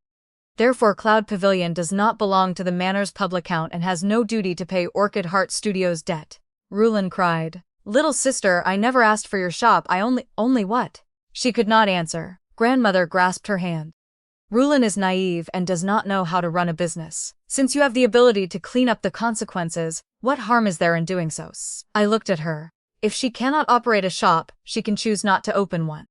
If she does not understand accounts, she can hire someone to teach her. She chose to cut prices to seize customers and borrowed money to stock goods. She must bear the result. The person who makes a decision must take responsibility for it. Father struck the table and rose. Is there no family affection in your eyes? The cord that had been drawn tight across 2 lifetimes suddenly loosened. So this was what they called family affection. It had never been love. It was a debt note bearing my name. As long as I lived, I was expected to keep repaying it. I took out a ring of keys, several property deeds, and a jewelry inventory. These are the allowance, jewelry, and estate the manor gave me after my return. I give them all back. Grandmother's face changed. What do you mean? If the manor believes the grace raising me is enough to purchase my business, then I will no longer accept that grace. Father shouted. You intend to sever ties with the family? Not sever them. I stood. Only make the account clear. I will take the shops and the Lu residence mother left me. I leave behind everything the manor gave me. From now on, the manor need not support me, and it may no longer use family affection to demand that I support anyone else. Rulan jerked her head up. Mingtang, you are leaving? I looked at her. Yes. Over this little money? Even now, she believed it was only money. I shook my head. Because I finally know this place is not my home. Grandmother shook with fury. Father's face was livid. Madame Zhou remained seated and did not stop me. As I left the main hall, Rulan ran after me. Little sister, she seized my sleeve. If you leave, what will happen to me? Those words were like a key, unlocking every truth from my previous life.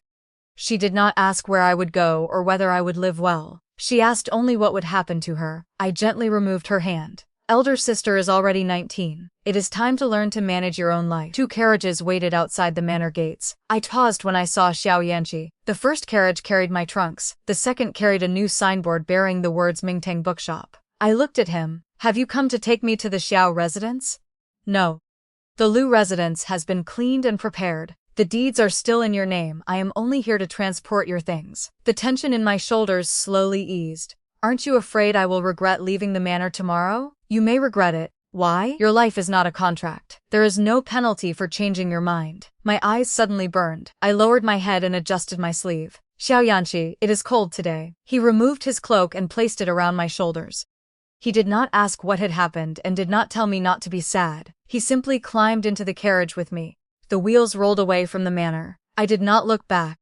In my previous life, I had been driven out through those gates with nothing. In this life, I left openly, carrying my own deeds, contracts, and name. I was not homeless. I was finally moving toward a home that truly belonged to me. On the 3rd night after I moved into the Lu residence, Rulan came to see me. She brought no maid. Her dress was damp with night dew, and the white jade magnolia hairpin in her hair sat crooked. I ordered the gate opened. She entered the main hall, and her first words were, "Why?" I looked at her. Why what? Why do you have everything? Her voice trembled. Grandmother loves you. Father compensates. Mother's mashops belong to you. Young Master Xiao likes you. Everyone at Cloud Pavilion obeys you. We were stranded together, so why did you return and receive everything while I must fight for everything myself? I listened quietly. It was the first time she had admitted aloud that she wanted to compete. She was not truly detached like a chrysanthemum. She had simply waited for me to place each thing in her hands first. I poured tea. Elder sister has finally spoken honestly. Tears fell from her eyes. I am not jealous.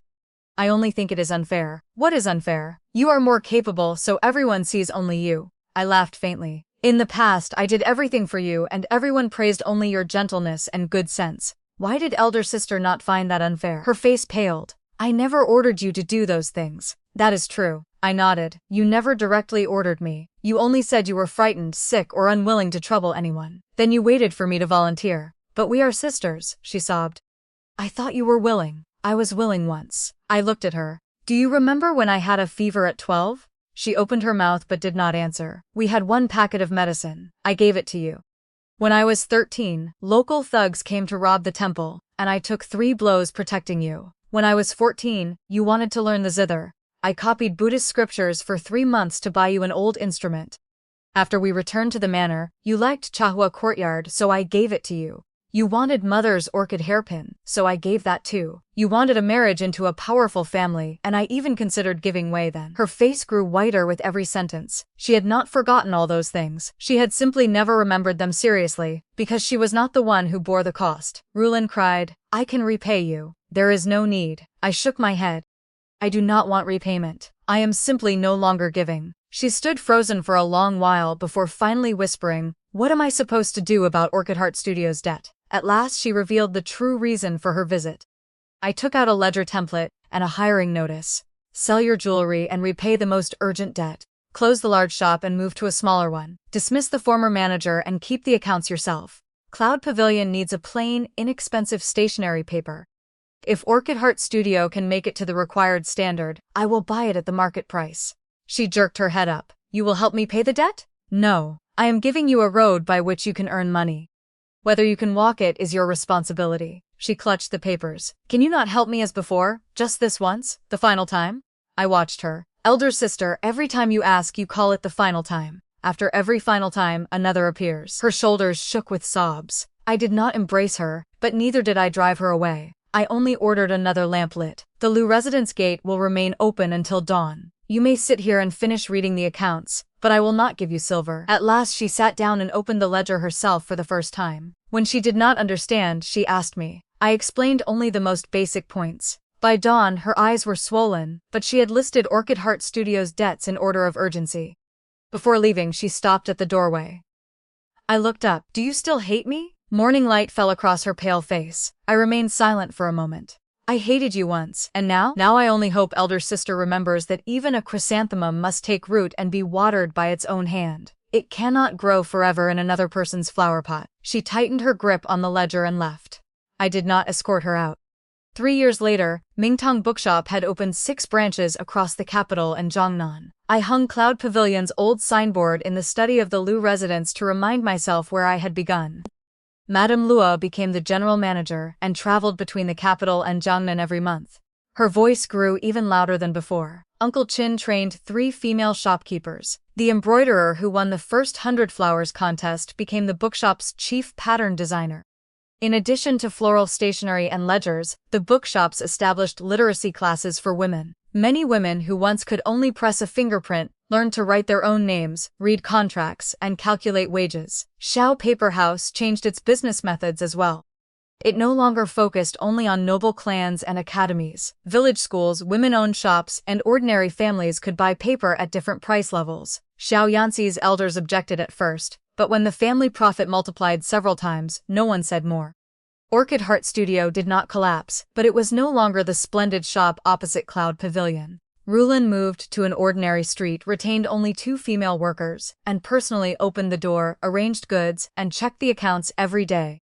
At first, the plain stationery she produced still had problems. I returned 3 shipments. The 4th finally met the standard, and Uncle Qin paid the market price. She no longer appealed to sisterly affection. She simply signed her name on the receipt, Shen Rulin. The handwriting remained graceful, but it now carried a firmness grounded in reality. We rarely met. On festivals, she sent a box of plain stationery she had made herself, and I returned a gift of equal value. We did not become close again, nor did we hate one another. Some cracks do not need to be repaired, it is enough not to tear them wider. On the day Xiao Yanci and I married, there was no lavish bridal procession stretching for miles.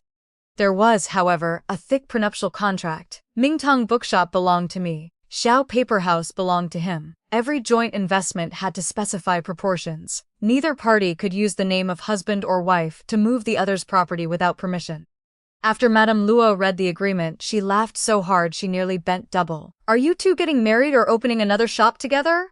"Both," Xiao Yanci replied. I looked at him. "It is not too late to regret it. The contract has no withdrawal clause." "That sounds familiar." I laughed too. Marriage did not mean we never argued. Sometimes he still arranged things for me without asking, and when exhausted, I still pushed everyone away. But after every disagreement, we sat down and said clearly what we thought. We did not use love as pressure or silence to force the other person to surrender. Young Master Xiao's private funds. One winter, half a year after our marriage, I discovered that the person violating our financial rules was not me. Before the wedding, Xiao Yanci and I had agreed on 3 terms. First, Mingteng Bookshop remained mine, and no member of the Xiao family could interfere. Second, husband and wife kept separate accounts, and large expenses required prior notice. Third, neither party could move the other's money in the name of marriage. All 3 were my proposals. Xiao Yanci added only one clause. Shopkeeper Shen could not miss dinner at home for 3 consecutive days because of business. I agreed readily. At the end of that month, I reviewed the household expenses. The Xiao family accountant, Mr. Wu, was an extremely meticulous elderly man. When Xiao Yanci's father managed the household, Mr. Wu noticed even half a measure of lamp oil missing. Yet this month's books contained a discrepancy. I moved the abacus beads 3 times. 200 taels were missing. I looked at Mr. Wu. He lowered his head, sweat gathering across his forehead. Who withdrew this? The young master. What did he use it for, Mr.? Wu's gaze began drifting around the room. The young master did not say. I closed the ledger. Where is he? In the rear courtyard. I found Xiao Yanci feeding fish beneath the covered walkway. Several carp circled his reflection in the pond. He held a small handful of feed and looked as calm as if he had never secretly moved 200 taels. I approached from behind. Young Master Xiao is in a leisurely mood. He turned to glance at me. You returned early today. To inspect the accounts. His fingers paused, dropping too much feed. Water splashed as the carp surged. I stopped beside him. 200 taels are missing from the household account. Yes. You took them? Yes. For what? He scattered the rest of the feed into the pond. A normal expense. I smiled. Xiao Yanci, 3 small paper workshops you bought the other day cost only 180 taels. Now 200 taels have vanished, and you call it a normal expense? After a moment he said, "It was something I could not tell you about in advance." I stared at him and he stared back. After half a year of marriage, I knew Xiao Yanci well. The more guilty he was, the calmer he looked. "Are you keeping another woman?" His brow immediately tightened. Shen Mingtong, then you have hidden a mistress somewhere? Does your mind contain nothing but accounts and such nonsense? The account is missing 200 taels. Naturally, I must consider the worst possibility. He laughed in exasperation, caught my wrist, and led me to a locked room in the rear courtyard. When the door opened, I stopped. More than a dozen wooden cabinets of different sizes filled the room, every compartment stacked with paper. There was new bamboo paper from Jiangnan, vine paper from the southwest, and several kinds of dyed paper I had never seen. On the table lay a newly made set of embossing molds: plum, orchid, bamboo, chrysanthemum, crabapple, and hibiscus, with even the veins of the leaves carved in fine detail. Xiao Yanci remained by the door. "Your birthday is next month." I stared at the room for a long while. "So this cost 200 taels, 140 for paper, 40 for the craftsman, and 20 to repair the room. Did I not say a gift need not be expensive? You also said your favorite gifts are things that can earn money." I turned to him. "What exactly is this?" "A workshop for you to test paper, mix fragrances, and design patterns," he added quietly. "It is not part of the Xiao family estate. The deed and everything inside belong to you." Warmth rose in my chest. It lasted only until I remembered something else. "You still cannot take the money from the household account." His expression stiffened. "I intended to replace it before the end of the month." "That is still misappropriation. Between husband and wife," I raised an eyebrow. He corrected himself at once. "Even husband and wife must keep clear accounts." "Exactly." The following day, the young master of Xiao Paper House acquired a new ledger. 4 characters were written on its cover: Yanci's private account. The first entry read, "Xiao Yanci moved 200 taels from the household account without permission. Repayment due within 3 months, with monthly interest of 0.5%. When he saw the interest, he could not help asking, "I used the money to prepare your birthday gift and you are still charging interest?" I turned a page. "Without interest, how would we demonstrate the distinction between public and private money?" He pulled me to his side. "What if I do not have the silver to repay it? Young Master Xiao possesses a vast fortune. How could you lack private money?" "I spent it all buying paper for my wife." He said it with complete confidence. I looked at him. "Are you trying to avoid the debt?" I would not dare. He lowered his head close to my ear. "May I repay it through service?" "What service?" "Grinding ink, turning the pages, and balancing accounts. Shopkeeper Shen may assign me as she wishes." I put the brush into his hand. "Then begin by copying the household rules 10 times. He looked down at the brush, then at me. "Shen Mingtong." "Yes?" "I suddenly think maintaining a mistress might have been cheaper." I smiled and added another line to the ledger. Xiao Yanci made an improper remark. Additional fine, 50 taels. He was silent for a long time, then accepted his fate and began writing. The bookshop's new manager. After the 3rd Mingtong bookshop branch opened, Madame Lua sent a cat from Jiangnan. The cat was entirely white except for a small gray patch at the tip of its tail. Its round eyes stared up from the wooden crate, and it gave me one clear meow. Madame Luo's letter said, "This creature is excellent at catching mice." I present it to shopkeeper Shen. I lifted the cat out, it examined me, then settled obediently in my arms. Xiao Yanci stood nearby with a cool expression. "The bookshop does not lack workers." "It is not a worker, it catches mice." "There are no mice in the bookshop. There were none before, but who knows about the future?" He did not object further. That very night, the cat jumped onto our bed. When he opened his eyes, he found the white cat sitting on his chest, its furry face staring down at him. Man and cat stared at one another for a long time. When I awoke, Xiao Yanci sat at the edge of the bed looking displeased, while the white cat lay comfortably beside my pillow. "How did it get in?" he asked. "The door was not shut properly. From today onward, it will be shut." I stroked the cat's head. "Do you not know that I dislike tightly closed doors?" He fell silent. A while later he found a carpenter, and had a small cat door opened at the bottom, large enough for the white cat to pass through. On the 2nd night, the cat still jumped onto the bed. It did the same on the 3rd. On the 4th morning, I was awakened by a muffled sound. The white cat sat below the bed. He stood with one hand covering his chin, staring at it without expression. "What happened?" I asked. "It stepped on my face."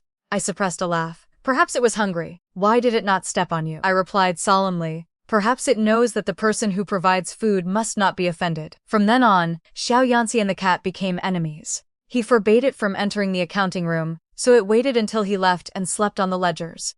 He carried it outside, so it left several plum blossom paw prints on his newly tailored clothes. He hid dried fish in a high cabinet, and somehow the cat climbed up at night and dragged the entire bag beside my pillow. When I awoke, the bed reeked of fish. Xiao Yanci stood at the doorway, unusually silent for a very long time. Today we are sending it back to Jiangnan. As though it understood, the white cat immediately hid behind me, leaving only its round eyes visible. I picked it up. It is still young. It has been here for 2 months. 2 months is still young. Then when will it be fully grown? When it stops stepping on your face. He gave a cold laugh. Then it will never grow up in this lifetime. What truly changed his happened on a rainy night. I stayed late at the bookshop balancing accounts and was caught in the rain on the way home. During the night, I developed a low fever but did not wake anyone. The white cat lay by the bed and watched me for a long while. Then it jumped down, ran to the study, and scratched at the door. It led Xiao Yanci all the way back, and he discovered that my body was burning. When I awoke the next morning, he was sitting beside the bed. The white cat sat on his knee, eating pieces of fish from his hand. I watched them for a moment. Were you not going to send it back to Jiangnan? His expression remained composed. The cat is useful after all. Did you not say the bookshop does not need another worker? It is not a bookshop worker anymore. What is it? He paused. The night inspector. I looked at the night inspector, whose mouth was smeared with fish. How much is its monthly wage? 2 fish, too little. 3. No more. I stroked the cat's head. Did you hear that? Boss Xiao gives only 3 fish. Come to Mingtang bookshop with me and I will give you 5. The cat immediately jumped from his knee into my arms. Xiao Yanci stared at his empty lap, his face darkening. You and your owner are exactly alike. How? You both change sides at the sight of money. I smiled. Boss Xiao, in business, the better offer wins. From then on, the white cat officially became the cat shopkeeper of Mingtang bookshop. A small wooden plaque hung from its neck with the words Shopkeeper Ming. Why was it not called Shopkeeper Xiao? It was because Xiao Yanci refused to admit that he had a son who stepped on his face. The first money my sister earned, Rulan and I had not eaten together for a long time. After Orchid Heart Studio shrank into an ordinary paper shop, its business was never prosperous, but it managed. The Shen Rulan of the past knew poetry but did not understand accounts. The Shen Rulan of today opened the shop before dawn each day and checked payments late into the night. Once, she made a 3-coin error and spent 4 full hours searching for it. When I heard, I was inspecting newly arrived paper samples at Mingtang bookshop. Madame Luo slapped the table as she laughed. 3 copper coins in the past. If money fell in front of her, she would not even bend down to pick it up. I turned a sheet over. Things are different now. How? Now any money she drops is her own. 3 days later, Rulan came to see me. She wore a somewhat old dress and only a plain silver hairpin. She looked far simpler than she had in the Marquis manor, yet her complexion was healthier. She sat opposite me and took a small cloth packet from her sleeve. Inside was a wooden hairpin. Its shape was ordinary, but a tiny crabapple flower had been carved at one end.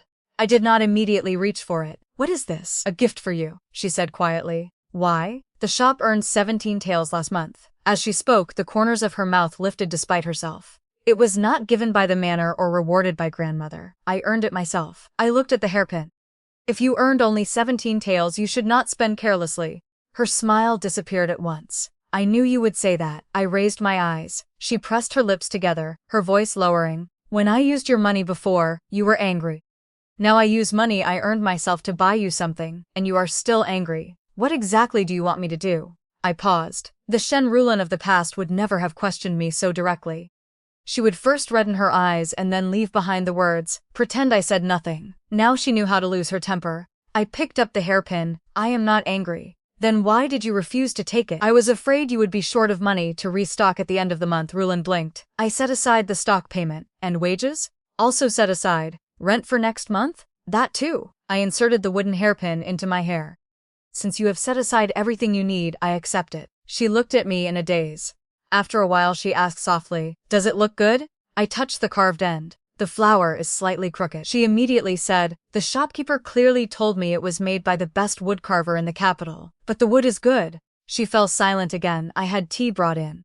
After taking a sip, she suddenly asked, what did it feel like the first time you earned money entirely by yourself? I remembered the paper workshop outside the ruined temple and the first contract Xiao Yanci handed me. I felt hungry. Rulan stared. What? I had worked on floral stationery all day without eating. She could not help laughing. So did I. I was taking stock at the end of the month and forgot the time.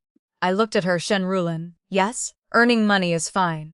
Do not lose your life doing it. She lowered her head and slowly turned the teacup. I did not answer. After a moment she said, Mingtong, in the past I lifted a hand to interrupt her. There is no need to apologize. Her face paled. I added, if you truly believe you were wrong, live properly. Do not come running to me to clean up the mess the next time your shop loses money. She sat upright at once. It will not. You sound confident. I earned 17 taels last month. This month I will certainly earn 20. And if you earn only 15? She considered. Then I will buy one fewer hairpin. What if you lose money? Rulin clenched her teeth. I will cover it myself. I lifted my cup. Good. Before leaving, she noticed a stack of newly designed ledgers on the table. Are these useful? Yes. How much for one? I named the price. We are sisters. So I will give you a 5% discount. Can it be cheaper? 6% off. Mingtang. Without changing expression I said, Shopkeeper Shen, you are free not to buy them. She angrily paid for 3 copies. I had a clerk wrap them. At the door she turned and glanced at the wooden hairpin in my hair. This time she did not ask whether I liked it. She only smiled faintly. I did not ask her to stay for dinner. But that evening, I sent a box of her favorite osmanthus cakes to Orchid Heart Studio. Not because she was my elder sister and therefore my responsibility, but because she had used money she earned herself to buy me a slightly crooked wooden hairpin. Xiao Yanci's lessons in sweet talk. Everyone in the Xiao household knew that Xiao Yanci did not know how to say romantic things. In the spring of our first year of marriage, I wore a newly made crabapple pink dress. Madame Luo said I looked healthy, and the women at the bookshop said the dress made me look radiant. When I returned home, I deliberately stood in front of Xiao Yanci for a while. He was reading an account book with his head lowered. I coughed. He looked up. Did you catch a chill? No. He looked me over twice. Then have some water. I remained where I was. At last he sensed something was wrong. Did something happen at the bookshop? No. Did you quarrel with Madame Luo? No. Then why are you standing there? I took a deep breath. Have you not noticed anything different about me today? He studied me carefully for a long time. You changed the hairpin. I wore it yesterday. The earrings Rulon gave you last year are different. I wore those yesterday too. Your rouge is darker than usual. I turned and walked away. Xiao Yanci caught my hand. What is wrong? Nothing.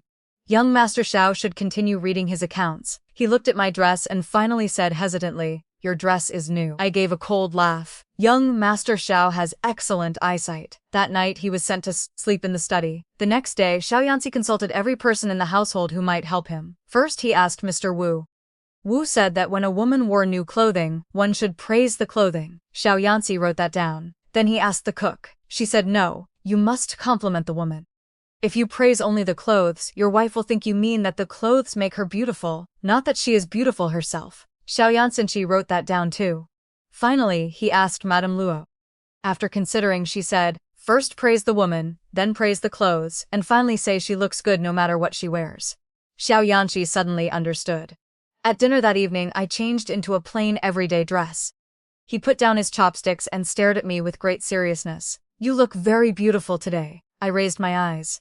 The dress is also beautiful, he continued. I said nothing. No matter what you wear, you look beautiful. I watched him for a moment. Who taught you? He was silent. I set down my chopsticks. Madame Luo? He still did not answer. The cook? His gaze drifted toward the window. I laughed. Who else? Mr. Wu. Mr. Wu is 63 and has been married. No wonder all he could teach you was how to compliment a woman's clothes. I have said the sweet words. Can we eat now? No. He raised his eyes. What else? You said I look good today. What about yesterday? The day before? You looked good then too. Last year? You looked good. When we first met. He looked at me and suddenly smiled. You did not look good when we first met. My smile froze. He continued without mercy. Your clothes were torn, your hair was untidy, and paper pulp was smeared across your face. But your eyes were very bright, as if anyone who cheated you of 1 copper coin would be pursued to the ends of the earth. I could not help asking, so you liked me even then? No, Xiao Yanci. At that time, I only thought you were interesting. And later? Later, I discovered you did not pursue only 1 copper coin. He took my hand. You pursued debts, contracts, and obligations. You insisted on making everything clear. I wanted to see how many years it would take before you believed there were some things you did not need to calculate so precisely. I lowered my eyes. For example? For example, I love you. You do not need to repay it. Crabapple blossoms were opening in the courtyard. Wind carried petals through the window and onto the corner of the table. I was quiet for a moment, then withdrew my hand. Who taught you that sentence? Xiao Yanci's face darkened immediately. I finally laughed aloud. He set down his chopsticks. Shen Mingtong. Yes, I have decided to withdraw what I just said. Which part? You do not look beautiful today. I nodded. Then you may continue sleeping in the study tonight. He changed his words at once. Beautiful. That sounds perfunctory. Very beautiful. Say it again. Xiao Yanci closed his eyes briefly. You look beautiful today. You looked beautiful yesterday and the day before. And you looked beautiful even when your face was covered in paper pulp. Satisfied, I picked up my chopsticks. We may eat. He watched me and suddenly said, Shopkeeper Shen, what? If one compliment is enough to let me return to our room, you should have told me earlier. My chopsticks paused midair. Xiao Yanci, you should still sleep in the study tonight. The most difficult customer in the capital every year, Mingtang Bookshop released one limited edition stationery set. One summer I designed a moonlit lotus pond paper.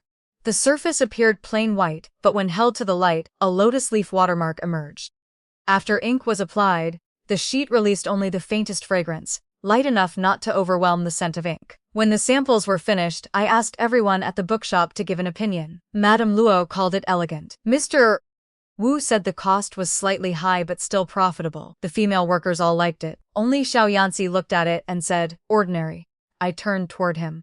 What is ordinary? Lotus flowers appear every year. The watermark is different. Customers may not notice. What about the fragrance? Too faint. If it were stronger, it would cause the ink to blur. Then it is not ideal. I gathered the samples. Since young Master Xiao does not like it, Xiao Paper House need not distribute it this year. He frowned. I only offered an opinion, and I am merely accepting it. The next day, I signed a distribution agreement with another bookshop. When the manager of Xiao Paper House heard, he hurried to find Xiao Yanci. Young Master, Mingtang Bookshop's limited edition stationery boosts sales across the rest of our business every year. If we do not sell it this year, our foot traffic will fall by at least 30%. Xiao Yanci remained calm. She has already signed the agreement. Why did you not stop her? I told her the stationery was ordinary. The manager was silent for a long time. Young Master, do you find life at home too peaceful? Moonlit Lotus Pond sold out within 3 days of its release. Every day, customers stood outside Xiao Paper House asking why it did not carry Mingtang Bookshop's new stationery. People wondered whether the Xiao family and shopkeeper Shen had stopped cooperating, or whether husband and wife had quarreled.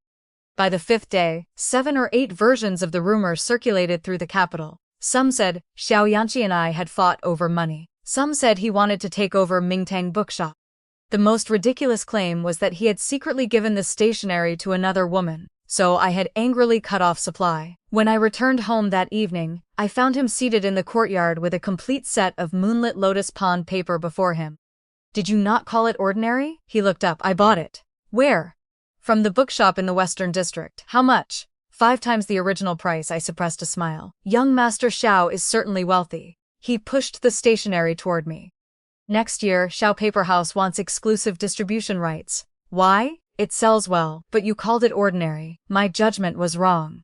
Xiao Yanci rarely admitted so directly that his judgment had been wrong. I deliberately asked, what was wrong? I underestimated the customers. Anything else? I underestimated you. I nodded. If Xiao Paper House wants exclusive distribution, the terms must be renegotiated. Agreed. The profit share increases by another 10%. Agreed. The Xiao family bears all transport losses. Agreed. Young Master Xiao must personally write 10 advertising lines for the new stationery. His expression finally changed. I will not write them. Then there will be no exclusive distribution. After a long silence, he picked up the brush. An hour later, I examined the 10 sentences.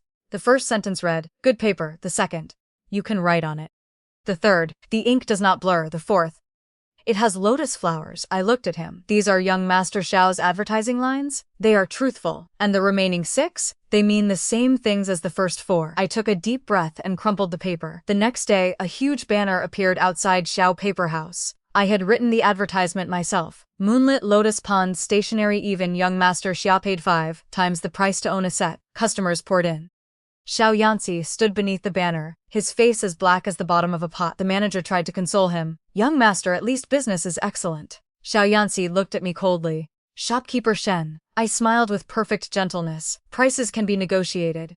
Rules cannot be broken. He ground his teeth. We will settle the account when we return home tonight. I raised my brows. Which account? Our private marital account. I turned and walked into the paper house. That ledger is not under your authority. Behind me came the manager's suppressed laughter. A moment later, it stopped abruptly. Presumably, young Master Xiao had deducted his wages. Thank you for supporting Panda. If you enjoyed the story, don't forget to like, comment, and subscribe. Your support helps us bring you more amazing stories. Now, let's begin story 2.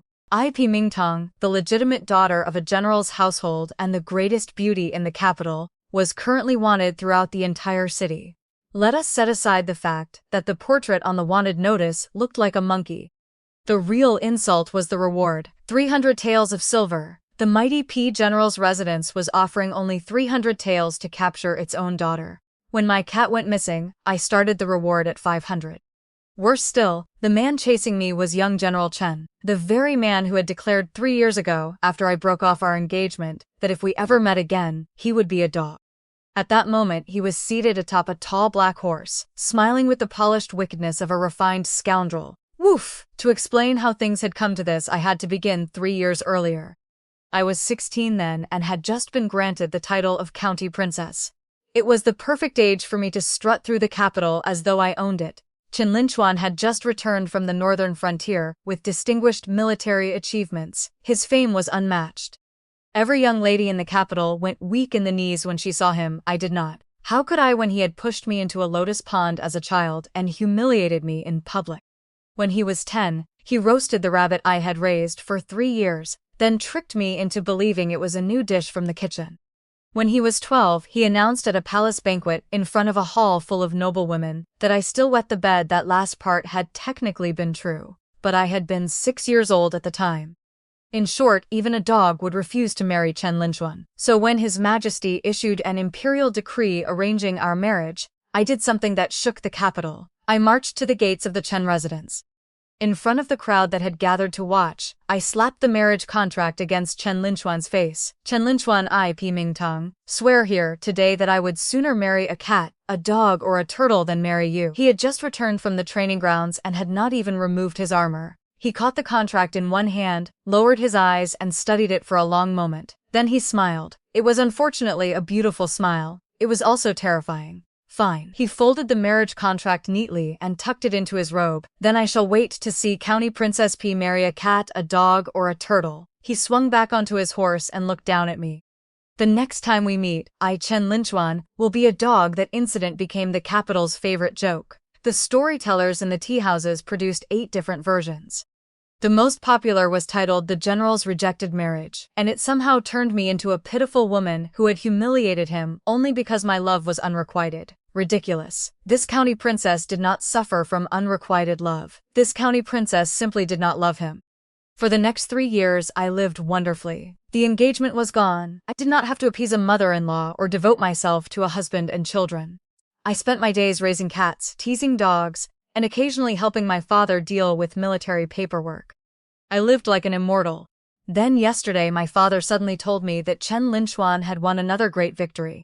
His Majesty had brought up the old marriage arrangement again and intended to issue a second decree. The bride was still me. I had been eating grapes and nearly choked to death. Father, are you truly going to stand there and watch your daughter jump into a fire pit? My father, old General Pei, was a decisive commander on the battlefield. At that moment, however, he sat guiltily peeling the skin from a grape. Well, tang tang. I watched Linchuan grow up. His character is not bad. His character is not bad? I slammed the table and rose. He roasted my rabbit when we were children. The rabbit died of old age. The kitchen really did cook rabbit meat. He claimed responsibility because he was afraid you would be heartbroken. He pushed me into the lotus pond. You insisted on picking a lotus flower. He reached out to pull you back but failed. He told everyone at a palace banquet that I wet the bed. My father fell silent for a moment, then said sincerely that one truly was his fault. He immediately followed it with another blow. But the imperial decree has already been issued. The Chen family will deliver the betrothal gifts in 3 days. Tang Tong, perhaps you should simply accept it. Inwardly, I cursed all 18 generations of his ancestors. The truth was, my refusal to marry Chen Linchuan was not entirely because of those old childhood grievances. My mother died when I was 12 at the time. My father was suppressing a rebellion in the northwest. 3 urgent family letters were dispatched through the 800 Li Express relay, but he still failed to return in time to see her one last time. Mother kept looking toward the doorway as she lay dying. She said she did not blame him, but her hand never loosened around an old bronze button he had left with her. When my father finally returned to the capital, he knelt before her memorial tablet for an entire night. The next morning, he entered the palace to report for duty, as though nothing had happened. Only a patch of hair at his temples had turned white overnight. After that, I secretly vowed never to marry a general who led troops into battle. I did not want to guard a single lamp while waiting for a man whose return date I could never know. I did not want to receive an army dispatch one day and learn that I had not even had the chance to say one final sentence to him. I had never told Chen Linchuan any of this. In his eyes, I had probably ended the engagement because I was vengeful, spoiled, and obsessed with saving face. But to me, that marriage contract had never been only a sheet of paper. Behind it lay the snowstorms of the northern frontier, merciless blades, and my mother's eyes fixed on the doorway before she died. My father noticed that I had been silent for a long time. Even his hand slowed as he peeled another grape. "Tang Tong," he said softly, "I know what you fear, but no two people are the same and no two lives are the same. Your mother never regretted marrying me. That was because mother was soft at heart. You are not much better." He glanced at the white cat lying across my lap. "Last time, Snowball clawed your new dress. You scolded him for half an hour that night. Did you not still hold him while you slept?" I hugged Snowball tighter and sneered. "Can a cat be compared to a man?" My father considered it, then answered earnestly, "At least a cat will not lead soldiers into battle." He rendered me speechless and strengthened my determination to run away. So, on that moonless and windy night, I packed my valuables, stuffed banknotes into my clothes, picked up my cat, and prepared to flee. The plan was perfect. Step 1. Slip out through the back gate of the general's residence. Success. Step 2. Take the narrow lanes to the southern part of the city, board a boat, and travel south. Half a success. The moment I turned into a small alley, I saw a man and a horse blocking the far end. Under the moonlight, Chen Linchuan wore a long black robe. The belt at his waist emphasized his narrow waist and long legs. He lowered his head, idly turning a riding crop in his hand. When he heard me, he raised his eyes and smiled. "County Princess P? What a coincidence!" I clutched Snowball and took a step back. "Chen Linchuan, why are you standing here in the middle of the night instead of sleeping?" "Waiting for someone," he answered at an unhurried pace. "Waiting for a little turtle who does not keep her word."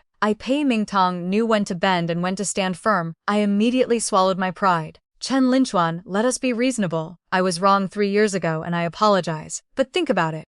You cannot force affection. Why marry a wife who is unwilling only to have the household thrown into chaos every day?" Chen Linchuan dismounted and walked toward me, one step at a time. I retreated one step at a time until my back struck the wall.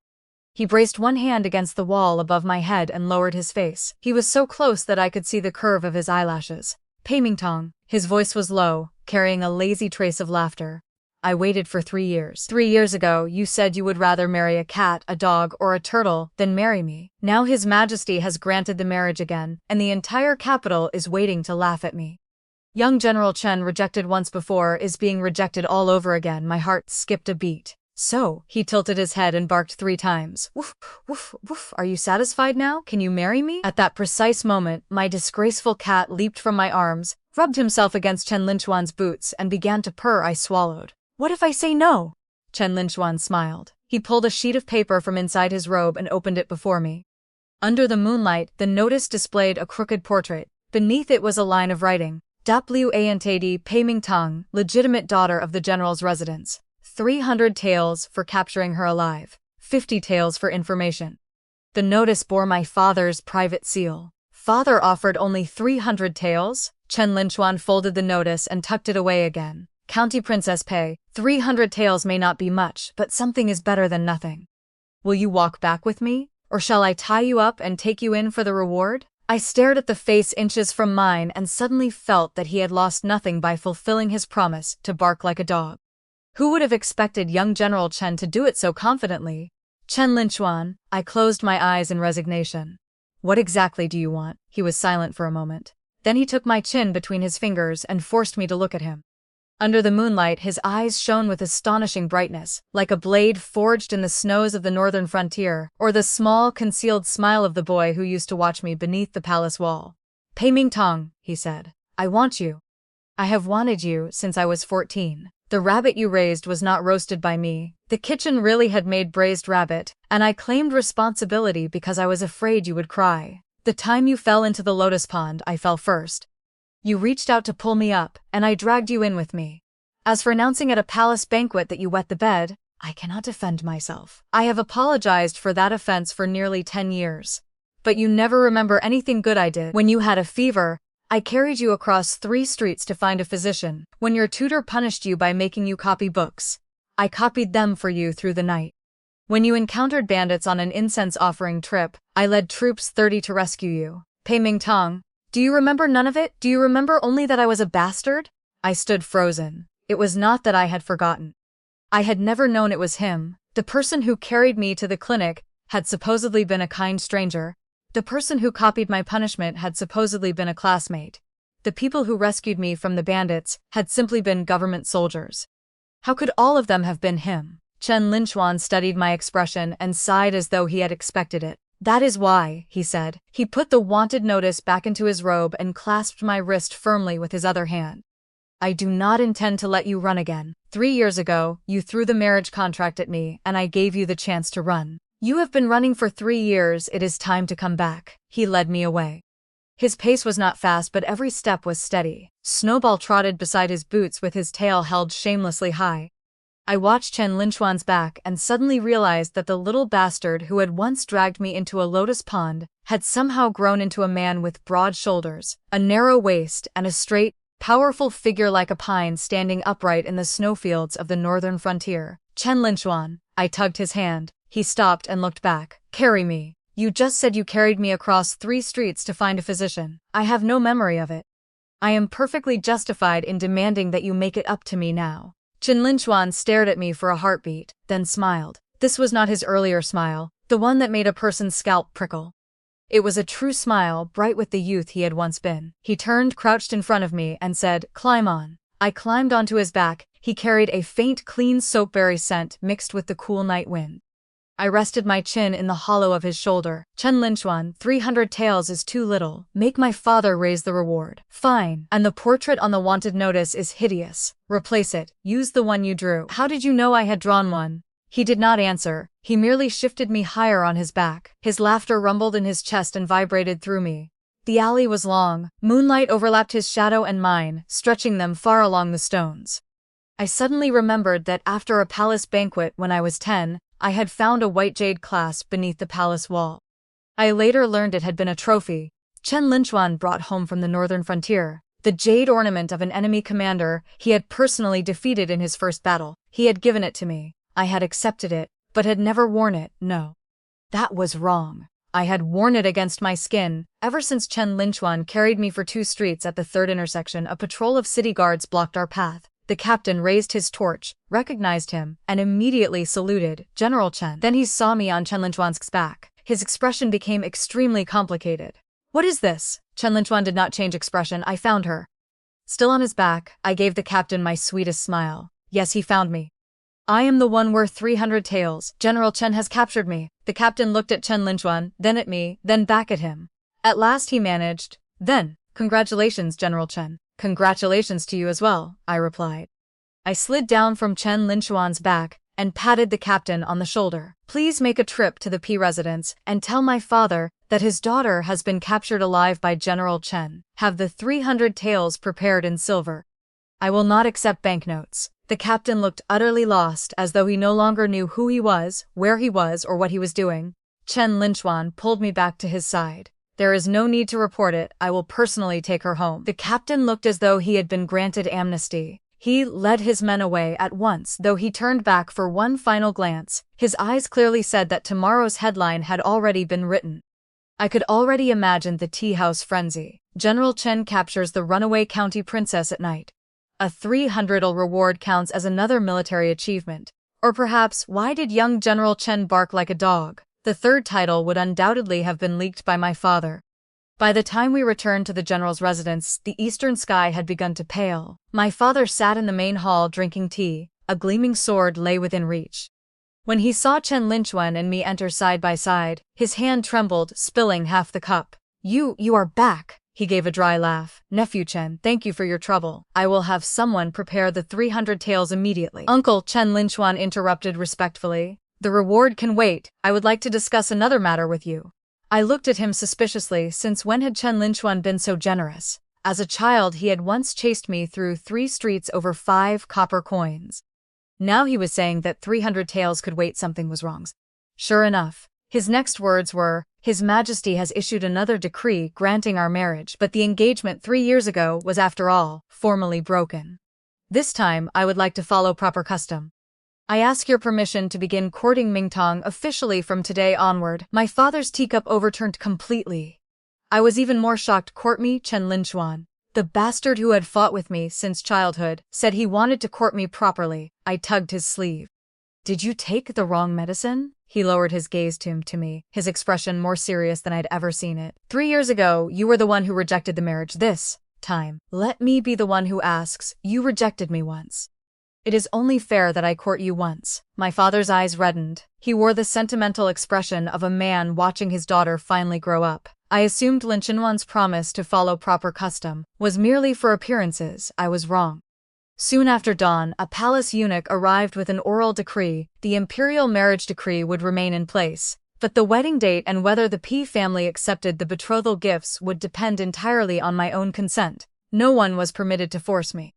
I turned to Chen Linchuan suspiciously. The eunuch added with a smile, "General Chen entered the palace last night and knelt before His Majesty to request this decree. He said that 3 years ago, County Princess SP had already endured the gossip of the entire city once. This time, he did not wish to pressure her with an imperial decree." My father quietly looked up at the ceiling beams. My elder brother, Pei Yanzhou, had just returned from the Imperial Guard headquarters. He stood in the doorway with his saber in his arms and gave a cold snort. It was the first time he had not accused Chen Linchuan to his face of harboring ulterior motives. After the eunuch left, I cornered Chen Linchuan beneath the covered walkway. "Were you not afraid I might truly refuse?" "Afraid," he answered immediately. "You were afraid, yet you still asked for that decree?" Morning light settled in his eyes like a thin sheet of ice. "Pei Mingtong, I want to marry you. I do not want to lock you inside the Chen residence. If you remain unwilling in the end, I will return to the palace, accept punishment, and ask His Majesty to withdraw the decree. At worst, I will take a beating with military rods, lose some face, and give the tea house storytellers material for 10 new scripts." He spoke lightly, but I knew defying an imperial decree would mean far more than a beating. "Then what would you do?" "Keep waiting," he smiled, "until you are willing, or until you marry someone else." My chest tightened for no clear reason. What if I really marry someone else? Chen Linchuan was silent for a moment, but his tone remained calm. "Then I will investigate that man from top to bottom. If he ever dares mistreat you, I will steal you back." Is this courtship or a threat? Either. He accepted both labels readily. "Whichever you prefer." I turned and walked away. After 2 steps, I turned back to warn him. "You are not allowed to use the imperial decree against me." "Fine. You are not allowed to bribe my father or my elder brother." He paused. "That may already be too late." "What does that mean?" He only smiled. I learned the answer that same afternoon. I knew Chen Linchuan too well. The more sincere his smile, the more devious the plan behind it. His first courtship maneuver arrived while I was catching up on sleep. My maid, Qingdai, tumbled into the room in a panic. "County Princess! County Princess!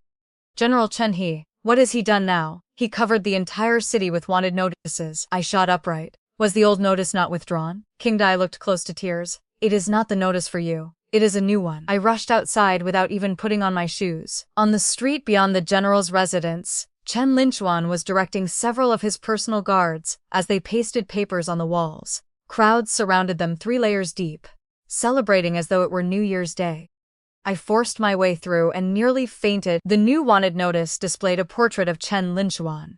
It was at least better than mine. One could tell that the subject was human.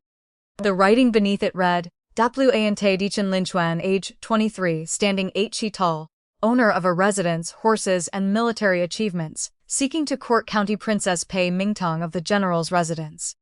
10 tales for information regarding County Princess Pei's preferences, habits, weaknesses, and related intelligence. 50 tales for helping Chen win County Princess Pei smile. 500 tales for bringing about the marriage." At the very bottom in smaller characters were the words, "Valid indefinitely. Honest dealings with young and old alike." The notice was signed by Chen Linchuan. I tore it from the wall. Amid the delighted laughter of the crowd, I seized Chen Linchuan by the collar and dragged him into an alley. "Chen Linchuan!" I slapped the notice against his chest. "Have you lost your mind?" He glanced down at the notice, then at me, and produced a booklet from inside his robe. "This is the intelligence I received this morning. He opened the first page. Butcher son from the Eastern Quarter says you like lean pork meatballs and refuse to eat any with fat. Aunt Wu from the Western Quarter says you are afraid of thunder and hide under your quilt whenever it storms. The young master of the Liang family in the South says you once fell while climbing a tree to steal a bird's nest, leaving a scar on your left buttock. Stop! My face burned. My left buttock? Chen Linchuan glanced downward thoughtfully. I slapped him across the face. Chen Linchuan, enough. He caught my wrist and lowered my hand but did not release it. His thumb brushed the back of my hand. Pei Mingtong, the reward is 500 taels. Are you not tempted? 500 taels? If the marriage succeeds, I will give you half. I suspected he was trying to bribe me and I had evidence. 250? I ground out. Do you think I am a beggar, Chen? Linchuan raised an eyebrow. Then name your price. Half of everything. I raised 5 fingers with my free hand. Without my cooperation, no one will earn those 500 taels, whether it is an intelligence fee or the matchmaking reward. Every payment is divided 50-50. He studied me for a long moment, then abruptly smiled. Agreed. Thus the capital witnessed perhaps the most absurd business arrangement in its history. The man who issued the wanted notice and the woman named in it joined forces to profit from the reward. For the next 3 days, the threshold of the general's residence was nearly trampled flat. People offering information formed lines stretching down 2 streets. I sat behind a folding screen in the main hall. Chen Linchuan sat in the front room with the screen between us. I signaled to him and he decided which information was worth buying. The first visitor was an old man who sold candied hawthorns. Skewers, General Chen. This old man has sold candied hawthorns for 30 years. County Princess P has loved mine since childhood. She likes thick sugar coating over the fruit, no sesame seeds, and the bamboo stick must be polished perfectly smooth, so it does not prick her mouth. Behind the screen I gave him a raised thumb. Chen Linchuan paid him 10 taels without hesitation. The second visitor was the owner of a clothing shop. County Princess P likes cloud brocade, but she dislikes gaudy red and green. Her favorite color is moon white. As for her waist, the woman lowered her voice. 1 chi and 8 kun around the waist. Chen Linchuan wrote it down and paid her. The third visitor was a boy of 7 or 8. I know, Sister P is afraid of dogs. Once my family's big yellow chased her up a tree. Chen Linchuan's pen stopped. He raised his eyes toward the screen. I wanted the ground to open and swallow me. In my defense, I had been 10, a puppy, not even 2 months old, had chased me up tree, and Chen Linchuan had eventually carried me down. The corner of his mouth lifted. He gave the boy 20 taels. The extra 10, he said lazily, is to make sure your big yellow takes another road whenever he sees her. The boy ran away in delight. The fourth visitor was my childhood tutor. She was over 60 after entering. She drank 2 cups of tea, then recounted everything I had done from ages 7 to 13, skipping lessons, climbing walls, pretending to be sick, and making Chen Linchuan copy my punishment assignments. Behind the screen, I curled my toes in humiliation and waved frantically for him not to pay her a single coin. Chen Linchuan solemnly wrote, hates memorizing lessons, likes listening to stories, cries if made to copy something more than 10 times. Claims not to like sweets but can eat 6 pieces of osmanthus cake at once. My tutor nodded repeatedly. One more thing, every time she causes trouble, she is too stubborn to admit regret. She waits until no one is watching before feeling sorry. General Chen, if you argue with her in the future, do not truly leave. Walk as far as the courtyard gate and wait for a quarter of an hour. She will come looking for you herself. I threw the folding screen aside. My tutor looked at me and smiled kindly. County Princess, you are here too. I clenched my teeth. How much is that piece of information worth? Chen Linchuan immediately decided. 100 taels. I nearly choked on my tea. The fifth visitor was the owner of an apothecary in the south of the city. He did not reveal any embarrassing history. He said only that for years I had repeatedly asked him to deliver medicine to the families of fallen soldiers, and had forbidden him to reveal my name. Chen Linchuan's writing hand remained still for a long time. Why did she refuse to let anyone know? The apothecary owner answered. The county princess said the soldiers earned their honor with their lives. She should not use their sacrifice to polish her own reputation. She was only helping old General Pai repay a debt of gratitude. The room fell silent. I thought Chen Linchuan would turn toward the screen and look at me. He did not. He merely folded the corner of that page to mark it, then gave the apothecary owner 50 taels, and instructed him to charge all future medicine for those families to the Chen residents. That night, spring thunder rolled over the capital. I had feared thunder since childhood, not because of the sound itself, but because the night my mother became gravely ill had been filled with a storm just as violent. Each crack of thunder seemed to split open the door to the past. I tossed and turned on my bed while Snowball curled at my feet. Lightning made the paper windows flash white, then dark. After the third peal of thunder, a lamp suddenly appeared beyond my window. I put on an outer robe and opened the window. Chen Linchuan sat beneath the covered walkway with an umbrella and a pot of hot tea beside him. Why have you not left? The intelligence booklet says you fear thunder. He lifted his gaze. I paid 10 taels for that fact. I cannot waste it. This is my courtyard. What are you doing sitting outside? According to propriety, I cannot enter your bedchamber before we marry. So you intend to sit beneath the eaves all night? The thunder at the northern frontier is louder than this. He poured himself a cup of tea. I will tell you stories about the frontier until you fall asleep. I leaned against the window without answering. Chen Linchuan began to talk. He told me about packs of wolves on the snowy plains, about soldiers cutting holes through frozen rivers to catch fish, and about a new recruit who became so excited the first time he saw blood that he rolled into a snow trench and had to be dragged out by his legs. He deliberately told only amusing stories. He spoke neither of blades nor blood, nor of those who never returned. As I listened, the door in my heart that the thunder had split open slowly closed again. Another flash of lightning illuminated the courtyard. I saw a deep old scar across the web of his right hand. Chen Linchuan. I reached through the gap in the window. He paused, then gave me his hand. We held hands through a window, inside, him outside.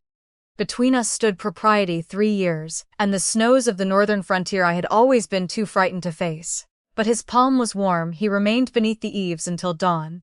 I did not know when I fell asleep. When I awoke the next morning, a new sheet of paper lay on the windowsill. It held only one sentence. From now on, whenever thunder sounds, I will be here. In this way, Chen Linchuan's intelligence booklet grew thicker and thicker, while every humiliating story from my childhood was dug up and examined. On the 4th day, a truly important informant arrived, Chen Linchuan's deputy general Lu Xiao. Lu Xiao had thick eyebrows, large eyes, and a square, honest-looking face. In reality, he was sharper than anyone. He entered, saluted Chen Linchuan, then lowered his voice. General, I have information worth 500 taels. Chen Linchuan set down his brush. Speak. Lu Xiao drew a deep breath. I know why County Princess P broke the engagement 3 years ago. Behind the screen, my hand paused with my teacup halfway to my mouth. Lu Xiao's voice carried clearly into the room. Because County Princess P believes the people who helped her in the past were not you. When the bandits attacked, the first group of government troops had already driven them off. By the time you arrived with reinforcements, she never knew they were soldiers you had dispatched. When you carried her to find a physician, you left as soon as she reached the clinic. Only your attendant remained, and he told her that a kind stranger had brought her there. When you copied her punishment assignments, you climbed over the academy wall at night. The next morning, a close female friend told her that a classmate had helped. General Lu Xiao sighed. You did 10 things but spoke of only one. County Princess P could know only what you chose to tell her, and that one part was pushing her into a lotus pond, roasting her rabbit, and announcing in public that she wet the bed. The front room remained silent for a long time.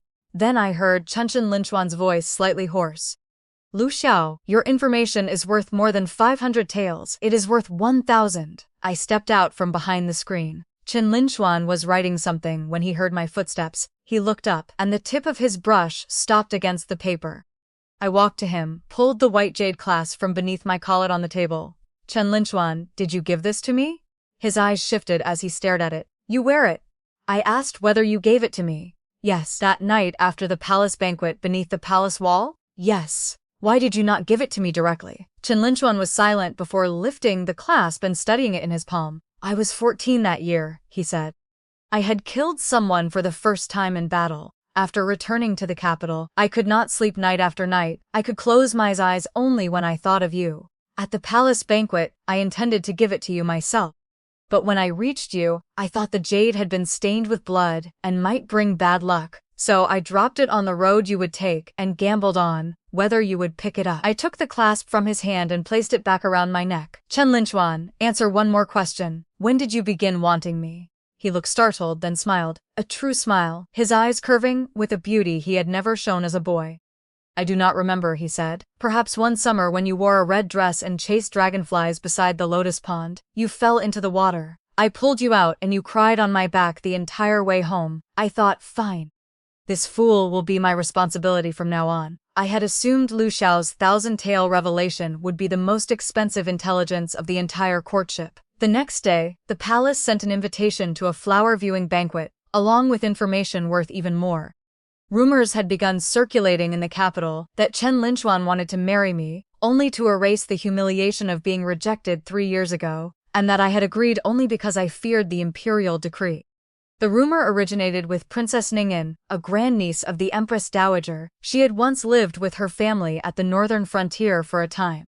She publicly claimed that Chen Linchuan had promised her in his youth that if he returned safely from battle, he would give her a red tasseled spear. The words sounded intimate, as though the spear were a token of love. I had barely taken my seat at the flower-viewing banquet when I heard several noble young ladies whispering behind a screen. I heard General Chen took especially good care of Princess Ning at the northern frontier. Of course, he even promised her a red tasseled spear. County Princess P may have won the imperial decree, but she has lost his heart. I held my teacup and considered whether to throw only the tea or the entire cup. Princess Ning'an had already approached me. She was strikingly beautiful, and her smile was lovely, but it contained deliberate pity. County Princess P, please do not misunderstand. Brother Linchuan and I merely share an old friendship. He has always kept his promises. Since he said he would give me that spear, he will surely deliver it eventually. I set down my teacup. Princess, you call him so intimately that anyone who did not know better might think General Chen had already married into your household. The room instantly fell silent. Princess Ning'an's expression changed. If you do not believe me, there is no need to ask. A man's voice came from outside the flower hall. Chen Linchuan had just finished an audience at the palace and still wore his black official robes. He entered, saluted the Empress Dowager and the Empress, then stopped beside me. The red tasseled spear was a design Princess Ning'an saw in the military armory when she was 12. She cried and demanded one. I promised only to ask a craftsman to make her an unsharpened wooden version. Princess Ning'an bit her lip. But you never gave it to me, because the next day, you changed your mind and demanded a golden bow. Someone at the banquet failed to suppress a laugh. Chen Linchuan continued. As for taking care of her, I escorted the princess's family out of the pass under the Empress Dowager's order. 300 soldiers accompanied us. If that qualifies as a private romance, then all 300 men should report to the Chen residence and collect a share of my betrothal gifts. Even the Empress laughed. Princess Ning'an's face turned completely red. She hurriedly bowed and withdrew.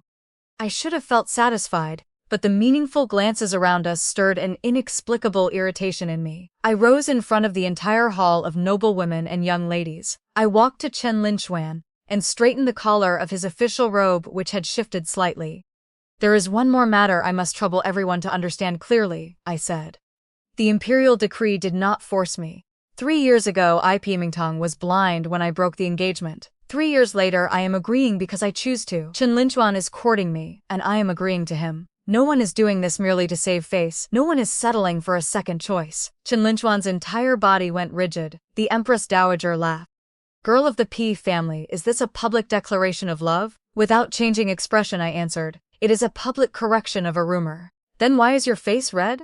I immediately released Chen Linchuan's collar. The hall is too warm. Beside me, he murmured. It is rather warm. My ears burned red as well. I stepped on his foot. He did not move away. Instead, he smiled like a man who had just gotten the bargain of a lifetime. After the banquet, he escorted me out of the palace. When we reached the old path beneath the palace wall, I stopped. 9 years ago, I found the jade clasp here. Chen Linchuan nodded. In the future, say what you have to say to my face. If you want to give me something, place it in my hand. If you save me, tell me. If you miss me, write a letter. Do not throw things on the road and gamble on whether I will find them. He was silent for a long time before nodding solemnly. All right, and that wooden spear for Princess Ning'an, you are not allowed to make it yourself. I was going to have an armory craftsman make it.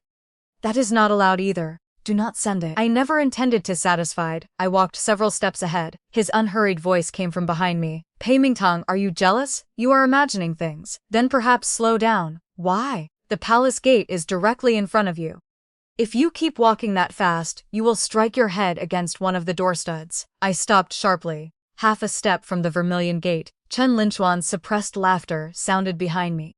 I chased him and beat him for half the length of the palace road. On the 6th day of his courtship, Chen Linchuan brought out his greatest move. Early in the morning, a procession arrived outside the general's residence. Chen Linquan rode at the front on his large black horse, dressed in a new dark red robe with his hair held perfectly by a jade crown. 12 soldiers followed, each carrying a shoulder pole laden with gifts. This was not the formal delivery of betrothal gifts. It was the formal beginning of the proposal. My father stood at the gate, the wrinkles of his face folded into the shape of a chrysanthemum from smiling. "Nephew Chen, this is far too generous." Chen Linquan dismounted and gave him a respectful junior's salute. "Uncle, these are only the first gifts of courtship." According to him, proper courtship required passing 3 trials. The first trial was to please the future father-in-law. My father could not stop smiling as Chen Linquan began presenting gifts. The first gift was a curved saber captured from the northern tribes. The sheath was set with pigeon egg-sized rubies. That weapon alone was worth an entire house. My father was a soldier. He looked at a fine saber more lovingly than he looked at his own daughter. His eyes immediately shone. "Nephew, this." "Uncle, I studied the battle you fought at Yanmen Pass years ago," Chen Linquan said, offering the saber with both hands. This was the personal weapon of the enemy commander from that battle. "I made a point of finding it during my campaign 2 years ago, thinking you might like it." My father's hands trembled as he accepted it. Not from fear but excitement. "A good saber." "Truly a good saber." He drew half the blade and cold light flashed. "Nephew, you are thoughtful." I watched from behind the gate and muttered, "Flatterer." The second gift was a jar of wine. "Aunt was most skilled at brewing osmanthus wine," Chen Linquan said, his voice softening. "I searched for 3 years and finally found an elderly brewer in Jiangnan who still knows the same recipe. Uncle may drink a cup whenever he misses her." My father's hand stopped. My mother had been gone for nearly 10 years. Her osmanthus wine was the one memory he could least bear to touch. He stood in silence for a long time, then placed a hand on Chen Linquan's shoulder. "Come inside." He said nothing more, but I knew Chen Linquan had passed the first trial. The second was even more absurd. Chen Linquan went to my own elder brother Pei Yanzhou, the current commander of the Imperial Guard. Yanzhou was rigid and serious, had doted on me since childhood, and had always despised him. When Chen Linquan announced at the palace banquet that I wet the bed, my brother nearly fought him on the spot. Now, when Chen Linquan came to court me, Pei Yanzhou waited in the martial practice yard with his saber. "If you want to pass my trial, defeat me." He threw Chen Linquan a wooden saber. Chen Linquan caught it and tested the balance. "Elder brother, do not call me elder brother." "Commander Pei," Chen Linquan corrected smoothly. "A blade cannot tell friend from foe." "What if I injure you?" "If I am injured, it is my responsibility." Chen Linquan nodded, removed his outer robe with one hand, and stood with the wooden saber while wearing only his inner garment. Pei Yanzhou was one of the finest fighters in the Imperial Guard.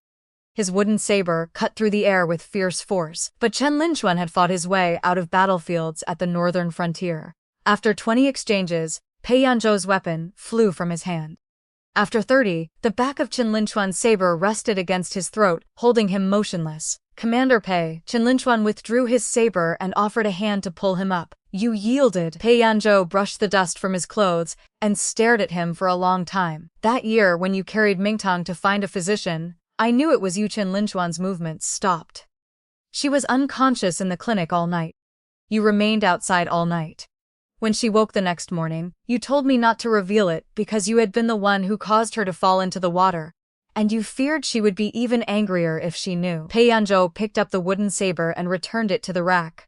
"Chen Linquan, my sister looks clever, but she is actually foolish. You may protect her, but if you say nothing, she knows nothing. In the end, she remembers only that you were a bastard." Chen Linquan was silent, then smiled. "It is not too late to speak now. She is beginning to know." Pei Yanzhou gave a cold snort, but the corner of his mouth moved that counted as approval. The third trial was me. When Chen Linquan came to find me, I was feeding Snowball in the courtyard. More precisely, I was attempting to feed him while he was attempting to escape and find Chen Linquan. That heartless beast had no loyalty at all. Since he began visiting the general's residence frequently, Snowball had betrayed me completely. The instant he entered the courtyard, the cat tore free from my arms, rushed to his feet, rolled over, and exposed his belly. I ground my teeth. "Your cat." Chen Linquan bent and lifted Snowball. "My cat has decided you are his master now. And you?" I looked up. Under the sunset, Chen Linquan stood in the courtyard with the cat in his arms. The evening wind lifted the edge of his robe, and warm golden light softened the sharply carved lines of his brow and nose. "What about me?" "Your cat has accepted me as his master." He raised Snowball to hide the lower half of his face, leaving only his smiling eyes visible. "When will you?" I grabbed a handful of cat food and threw it at him. He tilted his head aside. The food scattered across the ground, and Snowball immediately jumped down and ate with his face buried in it. Pei Mingtong. Chen Linchuan walked to me and crouched. I have passed all 3 trials. My future father-in-law told me to ask Mingtong. Your elder brother told me the same, so I am asking you. He drew a moon-white box covered in cloud brocade from his robe and opened it. Inside lay a hairpin carved from fine creamy white jade. At its head bloomed a begonia flower, its petals thin enough for light to pass through. A tiny red jade bead hung at its center. I carved it myself, he said. My hands are clumsy. I ruined more than 10 pieces of jade. This is the only one barely presentable. Pei Mingtang, he said. On the 6th day of my courtship, I Chen Linchuan formally asked County Princess P to marry me. His voice was slightly hoarse, the last syllables trembling almost imperceptibly. This young general, so decisive on the battlefield, crouched before me with the hairpin between his fingers, his fingertips pale from tension. I suddenly saw the 14-year-old boy beneath the palace wall, secretly dropping a white jade clasp on the path I would take. His fingers must have gone white with the same nervousness. I reached out and took the begonia hairpin. Chen Linchuan, I do not want you to beg. He looked up. Before his eyes, I slid the begonia hairpin into my hair. 3 years ago, I was the one who ended the engagement. This time, I will be the one who chooses to marry. You courted me for 6 days and I am marrying you. That is fair. Chen Linchuan stared for 1 heartbeat, then surged to his feet, lifted me into his arms and spun me around. Snowball fled onto the roof in terror. Chen Linchuan held me so tightly, I could barely breathe. I struck his shoulder. Put me down, he refused. He buried his face against my shoulder and laughed in a muffled voice. As he laughed, my shoulder slowly grew damp. I stopped struggling. Chen Linchuan? Are you crying? No, you obviously are. Pei Mingtong, he said. In this life, the next life, and the life after that, every time you run, I will chase you, remember that. I rested my chin on his head and looked at the begonia blossoms in the courtyard dyed red by the sunset. He had moved the plants there 3 days earlier. He said begonias did not grow at the northern frontier, so he had ordered 30 pots transported from Jiangnan and placed them all in my courtyard. When I asked why begonias, he said it was because the tang in Mingtang is the same character used in the word for begonia. I had not told him that I had actually known for years. That summer beside the lotus pond, when I chased dragonflies and fell into the water, he had been the one to pull me out. I cried against his back the entire walk home and soaked a large patch of his clothes. He neither complained nor put me down. He only said, "Stop crying, stay close to me from now on." At that time I had thought, fine, he may be a bastard, but perhaps I will let him take responsibility for me. That responsibility had lasted nearly 10 years. I assumed that after giving my consent, I needed only wait peacefully for the formal betrothal gifts. The next day, Chen Linchuan was injured, not on a battlefield and not by an assassin. In the Western market, he had stepped in front of a runaway horse to protect a child, and an iron buckle on the saddle cut his arm. When the news reached the general's residence, King Dai made it sound catastrophic. County Princess disaster. General Chen returned to the Chen residence covered in blood. They had to carry him inside. I put on my outer robe backward and rushed to the Chen residence. Only after I arrived did I discover that covered in blood meant his sleeve was torn, and the cut was long but had not touched the bone. Chen Linchuan sat beside his bed while a military physician bandaged him. When he saw me rush inside, his eyes lit up. He immediately furrowed his brow deliberately. "It hurts." The military physician's hands shook, and his expression became complicated. I sneered. "Did you not just tell the physician that such a small wound meant nothing? You were not here then." The physician silently accelerated his work. The instant the bandage was tied, he picked up his medical case, withdrew, and thoughtfully closed the door behind him. It was my first time inside Chen Linchuan's quarters. The Chen residence was large, but his courtyard was almost austere: a bed, a writing desk, and a rack of weapons, with no other valuable furnishings. The only conspicuous object was a locked wooden chest against the wall. I pointed. "What is inside?" "Military records." "Your right eyebrow rises when you lie." He immediately forced the eyebrow down. "Old objects." Taking advantage of his injured arm, I seized the key and opened the chest. It contained no confidential army reports. It held objects I knew too well. The broken frame of the kite I snapped when I was 7. The first sheet of calligraphy I ruined at 8. A crookedly embroidered sachet I threw away at 10. The handkerchief I hurled at his face at the palace banquet when I was 12. And the marriage contract I had slapped against him 3 years ago. At the bottom lay a thick stack of letters. Every envelope was marked, "To be opened personally by Mingtang." Not one had been opened. Not one had been sent. I pulled out the top letter. You cannot read those. Chen Linchuan reached for it. I leaned away and opened it. It held only 3 lines. Snow fell at the northern frontier today. The river outside the camp froze. I suddenly remembered that, when you were little, you said snow looked like crushed white sugar scattered through the streets. The second letter said, "We won a battle today. Lu Xiao says the begonias are blooming in the capital. I wonder whether the flowers in your courtyard have opened." The third was even shorter. "I am safe, do not worry, but you probably do not worry about me." I read one letter after another, 27 letters over 3 years. The longest filled barely 1 page. The shortest contained only 2 words. "Miss you. Why did you not send them?" Linchuan lowered his eyes. "When you broke the engagement, you said that if anything else from me arrived, you would throw it into the brazier." I remembered. I truly had said that in anger. You obeyed me that much, not every order, but I remembered that one especially well. My nose stung, yet I deliberately stuffed the letters back into the chest. Confiscated. What? These letters belong to me. Any new ones must also be submitted every month. Chen Linchuan watched me, then smiled. "As you command." I picked up the strip of white cloth left by the physician, and wrapped another turn around his bandage. With a brush I wrote the character Tang from my name crookedly across the knot. "What is that for?" Chen Linchuan asked. "A mark." I blew on the ink until it dried. "I want the entire capital to know someone is already responsible for you. The next time you step in front of a runaway horse, remember that you are about to be married." He looked down at the crooked character on his bandage, his gaze unbelievably gentle. "Then you must remember something too." "What?" "I am not afraid to die," he said quietly. "I have finally found a reason not to want to die." The room became utterly still. I hugged the stack of letters and glared fiercely at him. "Do not say unlucky things. All right, you may not ride a horse before the wound heals. All right, you may not drink wine. All right, and you may not wash off that character." He examined the ink on his arm and nodded seriously. "That is the easiest rule. I can avoid washing for the rest of my life." I laughed despite myself and raised a hand to hit him, afraid of touching his wound. I stopped halfway. Chen Linchuan caught my hand instead. When I left the Chen residence that day, I carried 27 unsent letters in my arms from that day forward. I never again allowed one of his letters to remain locked inside a chest. News that Chen Linchuan's courtship had succeeded spread through the capital as though it had wings. That very evening, the storytellers at the tea houses replaced their old scripts. According to King Dai's latest frontline intelligence from the tea houses, the newest story was titled, "General Chen Passes 5 Trials to Win His Bride. County Princess P seals their love with 1 hairpin." From its first performance, every show sold out. Even the aisles were packed. "County Princess," King Dai said, imitating the storyteller with great enthusiasm. "When he described General Chen carrying you home from the lotus pond, all the young ladies below the stage cried. When he reached the part where you placed the jade hairpin in your hair, even the waiter serving tea wiped his eyes. I was removing my jewelry before the mirror. My hand paused. Was it truly that moving? Yes. King Dai nodded vigorously. And there is something even better.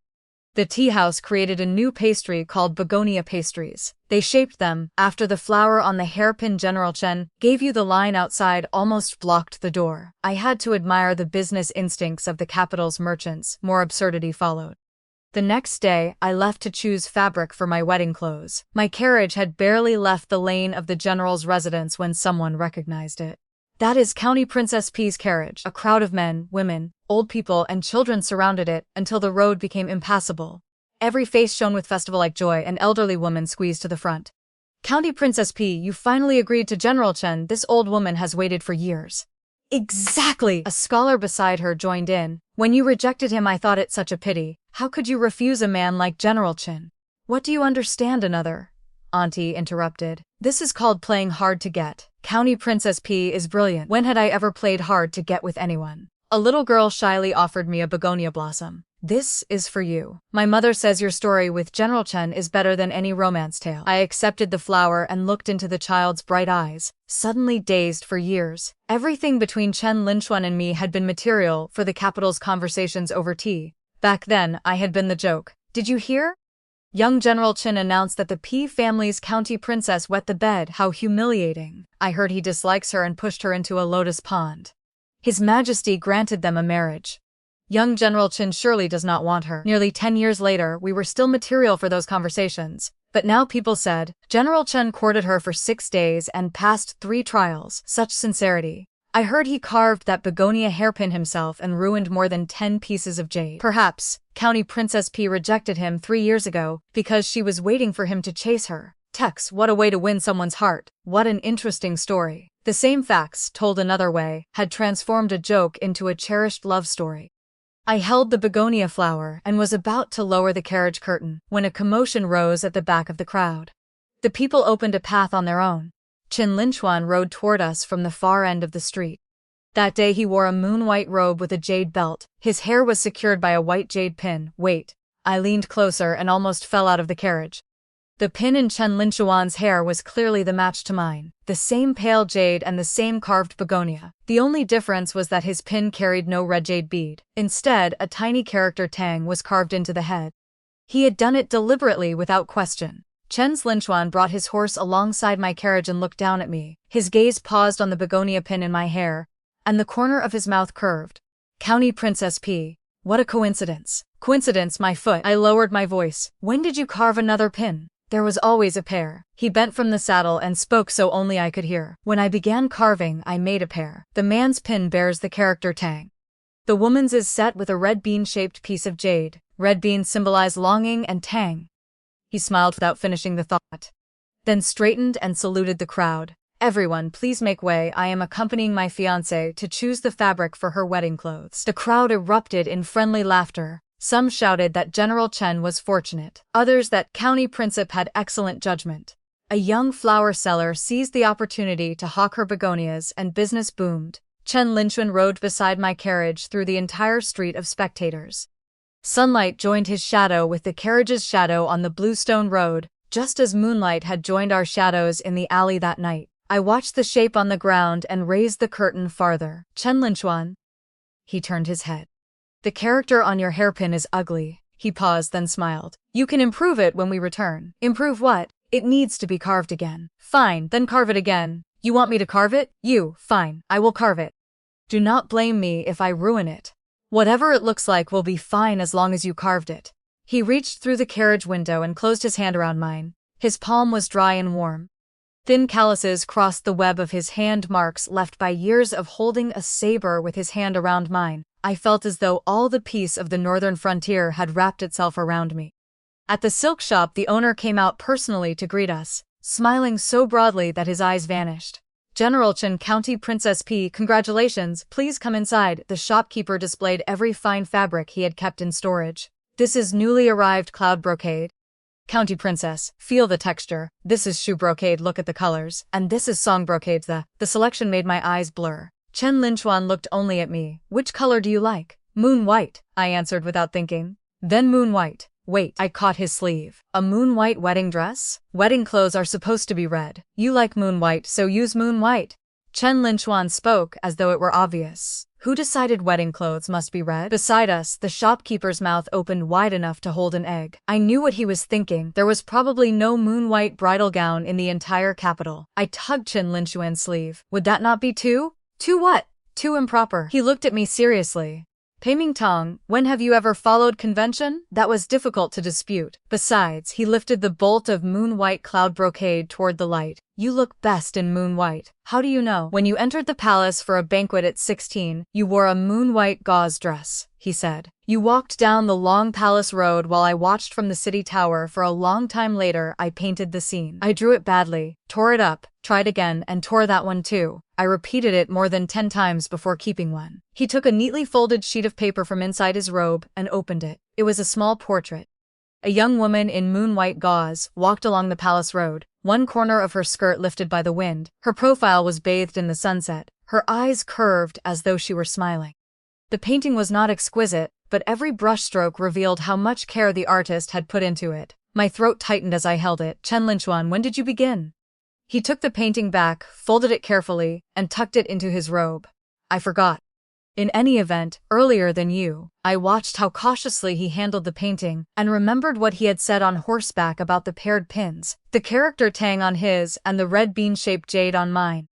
I had always thought Chen Linchuan was a rough man, a general forged in the snow and wind of the northern frontier, skilled at drawing a bow to shoot eagles, and wielding a saber on horseback. Delicacy seemed to have nothing to do with him.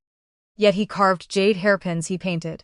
He remembered my favorite color. He had kept this picture hidden in his sleeve for nearly 10 years. He was not rough, he had simply spent every tender part of himself on me. "Shopkeeper," I said to the stunned man, "the moon-white cloud brocade. Take my measurements." The owner recovered and hurriedly called for the seamstress. Chen Linchuan leaned against the counter with his arms folded, watching me. "What are you looking at, my fiancée? What about her? I want to paint the way you look while the seamstress measures you." I grabbed a bolt of cloth from the table and threw it at him. He did not move, it struck him squarely, and he laughed. The seamstress tried not to smile while taking my measurements. Behind the counter, the shopkeeper pretended to calculate accounts, striking the abacus beads noisily, while his shoulders shook with suppressed laughter. I stood among piles of silk, my ears hot from Chen Linchuan's amusement, but I did not throw anything else at him. When he said he wanted to paint me, light had filled his eyes, the same light with which he had painted me on the palace road. By the time we left the silk shop, the sky had turned gold with evening. Chen Linchuan held my hand as we walked home, his horse following at an unhurried pace, its hooves clopping softly over the stone road. Halfway back, we heard a commotion ahead. A group of children stood beneath an old locust tree, their heads tilted upward. A white cat crouched in the branches, trembling. My cat. More precisely, my treacherous cat, Snowball, had somehow escaped from the general's residence and been chased up the tree by several stray dogs. "Snowball!" I pulled my hand from his and ran over. The cat meowed more loudly when he saw me but still dared not climb down. "I will go." Chen Linchuan drew me behind him. He looked up, judged Snowball's position, rolled his sleeves, kicked off his boots and began climbing. Chen Linchuan, the young General Chen, commander of the Northern Army and a junior third-ranked general of the Northern Frontier, personally appointed by His Majesty, climbed a tree in front of a crowd of children to rescue a cat. The children clapped and cheered. I watched him climb higher, his moon-white robe snagging against branches and tearing in several places. When he reached Snowball, the terrified cat buried himself against Chen Linchuan's chest. Chen Linchuan held him with one arm and used the other to slide down the trunk. When he landed, the lower hem of his moon-white robe had torn open, and leaves clung to his hair. "Your cat!" He handed Snowball to me. The cat immediately curled into my arms, no longer daring to wander. I looked at Chen Linchuan's disheveled appearance, and laughed. "Your clothes." He looked down and laughed too. Perfect timing. He lifted the torn hem to examine it. "You were going to ruin my hairpin when we returned. My clothes might as well be torn first." I kicked at him. He laughed and dodged. The setting sun stretched our shadows along the road. One of us carrying a cat, the other walking home with torn clothes. The children followed behind, shouting, "General Chen climbed a tree," and "County Princess P is marrying the cat rescuing general." I pretended not to hear, but I could not suppress the smile at the corner of my mouth. At the gates of the general's residence, Chen Linchuan stopped below the steps and removed the matching begonia hairpin from his hair. "Take it." The jade still held his warmth. "Did you not ask me to recarve it?" He pointed to the character on the hairpin. "Make the tang on it prettier. My name is difficult to carve." "What is difficult about it?" "The character has too many strokes." He looked down, then placed his hand over mine and guided my finger along the carved lines, one stroke at a time. "Not many," he said, "only 17. I have carved every stroke into my heart." I tightened my fingers around the hairpin and looked up at him. "Chen Linchuan, I will carve it tomorrow." He smiled like the 14-year-old boy who had left a white jade clasp beneath the palace wall. "All right." 7 days after our wedding date was set, an urgent report arrived from the Northern Frontier. It was not an enemy invasion. 300 carts of military grain sent to the border had been tampered with. The transport officer's inspection papers reported that everything was correct. Yet when the soldiers at the front opened the sacks, they found that the lower layers were filled with old grain that had become damp and moldy. The Ministry of Revenue and the Ministry of War blamed each other. His Majesty ordered Chen Linchuan to investigate. If he could not determine the truth, he would have to travel to the Northern Frontier himself, and our wedding would be postponed. My father spread the documents across his desk. I happened to enter with tea and noticed the problem at once. "This seal is wrong." Peianzhou frowned. "What is wrong with it?" I pointed to the military stamp at the lower right corner of the transport officer's document. After the garrison rotation at Yanmen Pass, grain deliveries were inspected with a double goose seal. This is still the old single goose seal, which was discontinued 3 years ago. In recent years, whenever I had nothing else to do, I helped my father organize military documents. I remembered the dates on which the camps along the grain routes changed their seals more clearly than I remembered which chest held my jewelry. Chen Linchuan immediately ordered the post station records along the route brought in. They showed that before the grain carts entered the main warehouse, outside the capital, they had stopped for one night at Qingxi Post Station. The merchant in charge of that section of the supply route was surnamed Cao and belonged to a distant branch of Princess Ningguan's maternal family. I raised an eyebrow. That does not necessarily mean the princess. Nu agreed, Chen Linchuan said. The Cao family is engaged in business. They may not have dared let the main family know. As I turned through the account ledgers, I noticed that every batch of grain carts weighed several dozen jin less when it reached the warehouse than when it departed. They were not merely replacing fresh grain with old, I said. They also removed high-quality grain along the road, then used water-damaged old grain to restore the volume. Qingxi Post Station must be where the exchange happened. Chen Linchuan looked at me. Can we catch them in the act? I closed the account book. Allow the next convoy to depart as usual and spread the same information as before. Hide the real grain carts at the rear, fill the front carts with sandbags. If the Ka family believes they can continue their old method, they will act at Qingxi Post Station. My father stroked his beard, his face full of pride. As expected of my daughter, Peianzhou calmly added, also the daughter who was nearly captured for a reward of 300 taels. I glared at him. That night, Chen Linchuan led men to ambush Qingxi Post Station. I was uneasy and followed in men's clothing. By the time he discovered me, I was already crouched beneath one of the grain carts, having eaten half a packet of dried meat. Who allowed you to come? His Majesty said I could decide the wedding date. He did not say I was forbidden from helping investigate a case. This place may be dangerous. I brought guards from the P family. I mean you. I pushed the packet of dried meat into his hand. Do not worry, I will not charge to the front. If a fight begins, I will hide behind you. Chen Linchuan stared at the packet for a long moment. In the end, he only removed his cloak and wrapped it around me. After midnight, people slipped into the post station, pried open the grain carts and began carrying out the sandbags. Chen Linchuan's men surrounded them at once. They captured the Ka family's manager and more than 20 workers on the spot. The account book found among their possessions recorded every quantity of military grain they had replaced during the past 2 years. It even listed the minor officials they had bribed. The case was solved within 3 days. His Majesty was furious. He severely punished the merchants and officials involved, then praised me before the entire court for possessing the keen instincts of a general's daughter and a talent for military administration. I thought the matter had ended. Instead, His Majesty smiled and asked, "Girl of the P family, since you are so capable, would you like to enter the Ministry of War as a female official?" Before I could answer, Chen Linchuan stepped out from the ranks. "Your Majesty, our wedding date is near. She may not have the time." His Majesty deliberately darkened his expression. "Whether she has time is none of your concern." Chen Linchuan answered without changing expression, "Your Majesty, I am her prospective husband, and I am still in my probationary period." The court erupted in laughter. My father repeated the exchange after returning home, laughing until his beard shook. I noticed only one phrase, probationary period. That evening, Chen Linchuan came to deliver my share of the reward money from the grain case. I stopped him at the gate. "Who said your probationary period was over? What remains?" I considered it. "An entire lifetime." He froze, then slowly smiled until the warmth reached his eyes. "Very well then, I shall trouble County Princess P to keep me on probation for the rest of my life." Our wedding was set for the 15th day of the 3rd month. The imperial almanac marked it as auspicious for marriage, betrothal rites and vows, the finest date of the year. To me, the most important point was that I would finally have the lawful right to manage Chen Linchuan. According to custom, we could not meet during the final 3 days before the wedding. Chen Linchuan sent 1 begonia blossom each day. The first was red, accompanied by a note, "Like you." The second was white with the words "like me." The third was pink. Its note said "like our future daughter." I held that message and laughed alone in my room for a long time. Qingdai rolled her eyes.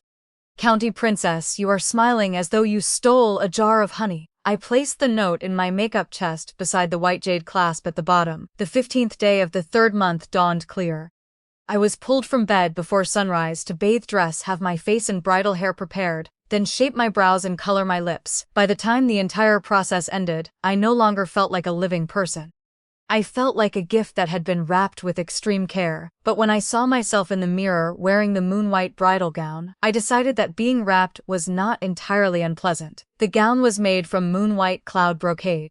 Large begonia flowers were embroidered across the skirt in silver thread. A soft copper-colored satin sash accentuated my slender waist. The only ornament in my hair was the begonia jade pin, its red bean-shaped jade glowing warmly in the morning light. Qingdai's eyes were red.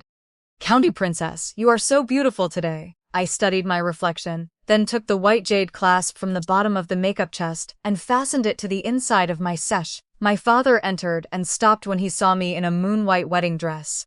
Then he smiled, his own eyes reddening. "Your mother also wore moon-white when she married me." "I know." He drew a letter from inside his robe and placed it in my hand. "Your mother wrote this before she died.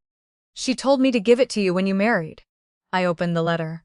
Mother's handwriting was delicate and graceful. "Tang Tang. Do not listen to your father. Marriage is not about choosing a man simply because he treats you well. It is about choosing a man you genuinely want to treat well. When you treat him well, he will treat you well for a lifetime. Mother will be watching from the other side. You must have a better marriage than I did." I pressed the letter against my chest. "Father." I looked up. "Do not worry, I am marrying better than mother did." My father's tears finally fell. When Chen Linchuan arrived to collect his bride, the red veil covered my face so I could not see outside, but I could hear the celebration. He brought 120 personal guards. Every soldier wore new armor tied with red silk. Chen Linchuan himself rode his great black horse in a brilliant red wedding robe. Red? What had happened to Moon White? I lifted one corner of the veil and looked through the crack in the door. He was indeed dressed in red, but the cuffs and collar of his wedding robe were edged with the same moon-white cloud brocade as my gown. Begonia flowers identical to mine were embroidered along the trim. This was the man who had asked, who decreed that wedding clothes must be red. Yet he had chosen a brilliant red robe and placed my favorite moon-white wherever the fabric touched closest to his skin. When Pianchos carried me to the bridal sedan, he spoke beside my ear. "If that boy ever bullies you, my saber is still waiting in the practice yard." I patted my elder brother's shoulder, the sedan lifted. The Chen residence stood only 3 streets from the P residence, but Chen Linchuan led the wedding procession around half the capital. As we passed the tea house, the storyteller shouted at the top of his lungs, "County Princess P is getting married." At the silk shop, the owner set off an entire string of firecrackers. At the old locust tree, the children shouted together, "County Princess P is marrying the cat rescuing general." I laughed so hard inside the sedan that my red veil nearly slipped off. At the Chen residence, the matchmaker led me beneath the veil to stand beside Chen Linchuan in the ceremonial hall. First bow to heaven and earth, we bent together. Second bow to the honored elders. Chen Linchuan's parents had died when he was young. Their memorial tablet stood in the place of honor. My father sat beside them, his eyes still red. Husband and wife bowed to each other. We turned and bowed. Then I heard Chen and Linchuan speak in a voice meant only for me. "Pei Mingtong, from today onward, I belong to you to manage." Beneath the veil, my eyes suddenly burned. The attendants led me to the bridal chamber. The matchmaker seated me on the wedding bed, recited a long chain of auspicious blessings, and withdrew with the maids. The door closed, leaving the room. Quiet footsteps approached. Chen Linchuan stopped before me. He did not lift the veil immediately. Instead, he crouched and took the hands resting on my knees in his Pei Mingtong. Do you remember what you said on the day you broke our engagement?" "I remember. I said that I, Pei Mingtong, would sooner marry a cat, a dog, or a turtle than marry you." "And now?" he asked. I turned my hands and held his. "Chen Linchuan, lift the veil first." He raised it in the candlelight. I looked at him, and he looked at me. "Chen Linchuan, I did not marry a cat, a dog, or a turtle. I married the 14-year-old boy who left a white jade clasp beneath the palace wall when I was 10. I married the little bastard who pulled me out of the lotus pond and carried me home while I cried all over his back. I married the young general who returned from the northern frontier covered in military honors and made every young lady in the capital stop walking to test. I married Chen Linchuan, who courted me for 6 days, passed 3 trials, carved jade hairpins, and painted my portrait. I married you." Chen Linchuan's eyes reddened. He gently removed the begonia pin from my hair and placed it beside the pillow. Then he removed his matching pin and laid it next to mine. The man's pin carried the character Tang. The woman's pin held a red bean-shaped piece of jade. Side by side, the 2 hairpins looked like 2 people leaning close together. He lowered his head until his forehead rested against mine. "In this life, the next life, and the life after that, whenever you run, I will chase you. Whenever you reject me, I will court you again. Remember that." Moonlight shone beyond the window. The pair of begonia jade pins glowed warmly in the candlelight. The white jade clasp fastened inside my sash, rested over my heart, warmed by my body. After nearly 10 years, that piece of jade had finally waited long enough to hear its owner say aloud, "I married you," but our story did not end that night. The red candles in the bridal chamber had burned only halfway when a mouse sounded from the window. Chen Linchuan and I turned at the same time. Snowball had somehow entered the room. He sat on the windowsill with his tail raised, staring at us as though his presence were perfectly natural. "How did he get in?" Chen Linchuan asked. "This is half his home. Why should he not enter? Today is our wedding. He is part of the family." Chen Linchuan was silent for a moment, then went to carry Snowball outside. Snowball assumed he wanted to play. The cat climbed up Chen Linchuan's sleeve, scrambled onto his shoulder, and hooked one claw into his jade crown. In the next instant, the dignified general of the northern frontier stood in his bridal chamber, with his long hair loose, a cat on his shoulder, and half a length of red silk in his hand. I laughed so hard I nearly rolled off the bed. They both looked at me. "What?" I asked. "It is funny. General Chen held hostage by a cat on his wedding night. The tea houses will have another news story tomorrow." Linchuan lifted Snowball down, placed him in my arms, and leaned closer. "Then perhaps we should give them an even livelier story to tell." I immediately retreated while holding the cat. Snowball is still here. Snowball, proving unusually perceptive, jumped from the bed and slipped beneath the table, leaving only a tail swaying in the open. In the end, Chen Linchuan resigned himself to carrying Snowball to a side room and personally shut the windows tightly. When I awoke the next morning, Chen Linchuan was already dressed. He sat at the table organizing the 27 old letters. He had placed each in a new envelope, arranged them by month and year, and left a large empty space inside the wooden chest.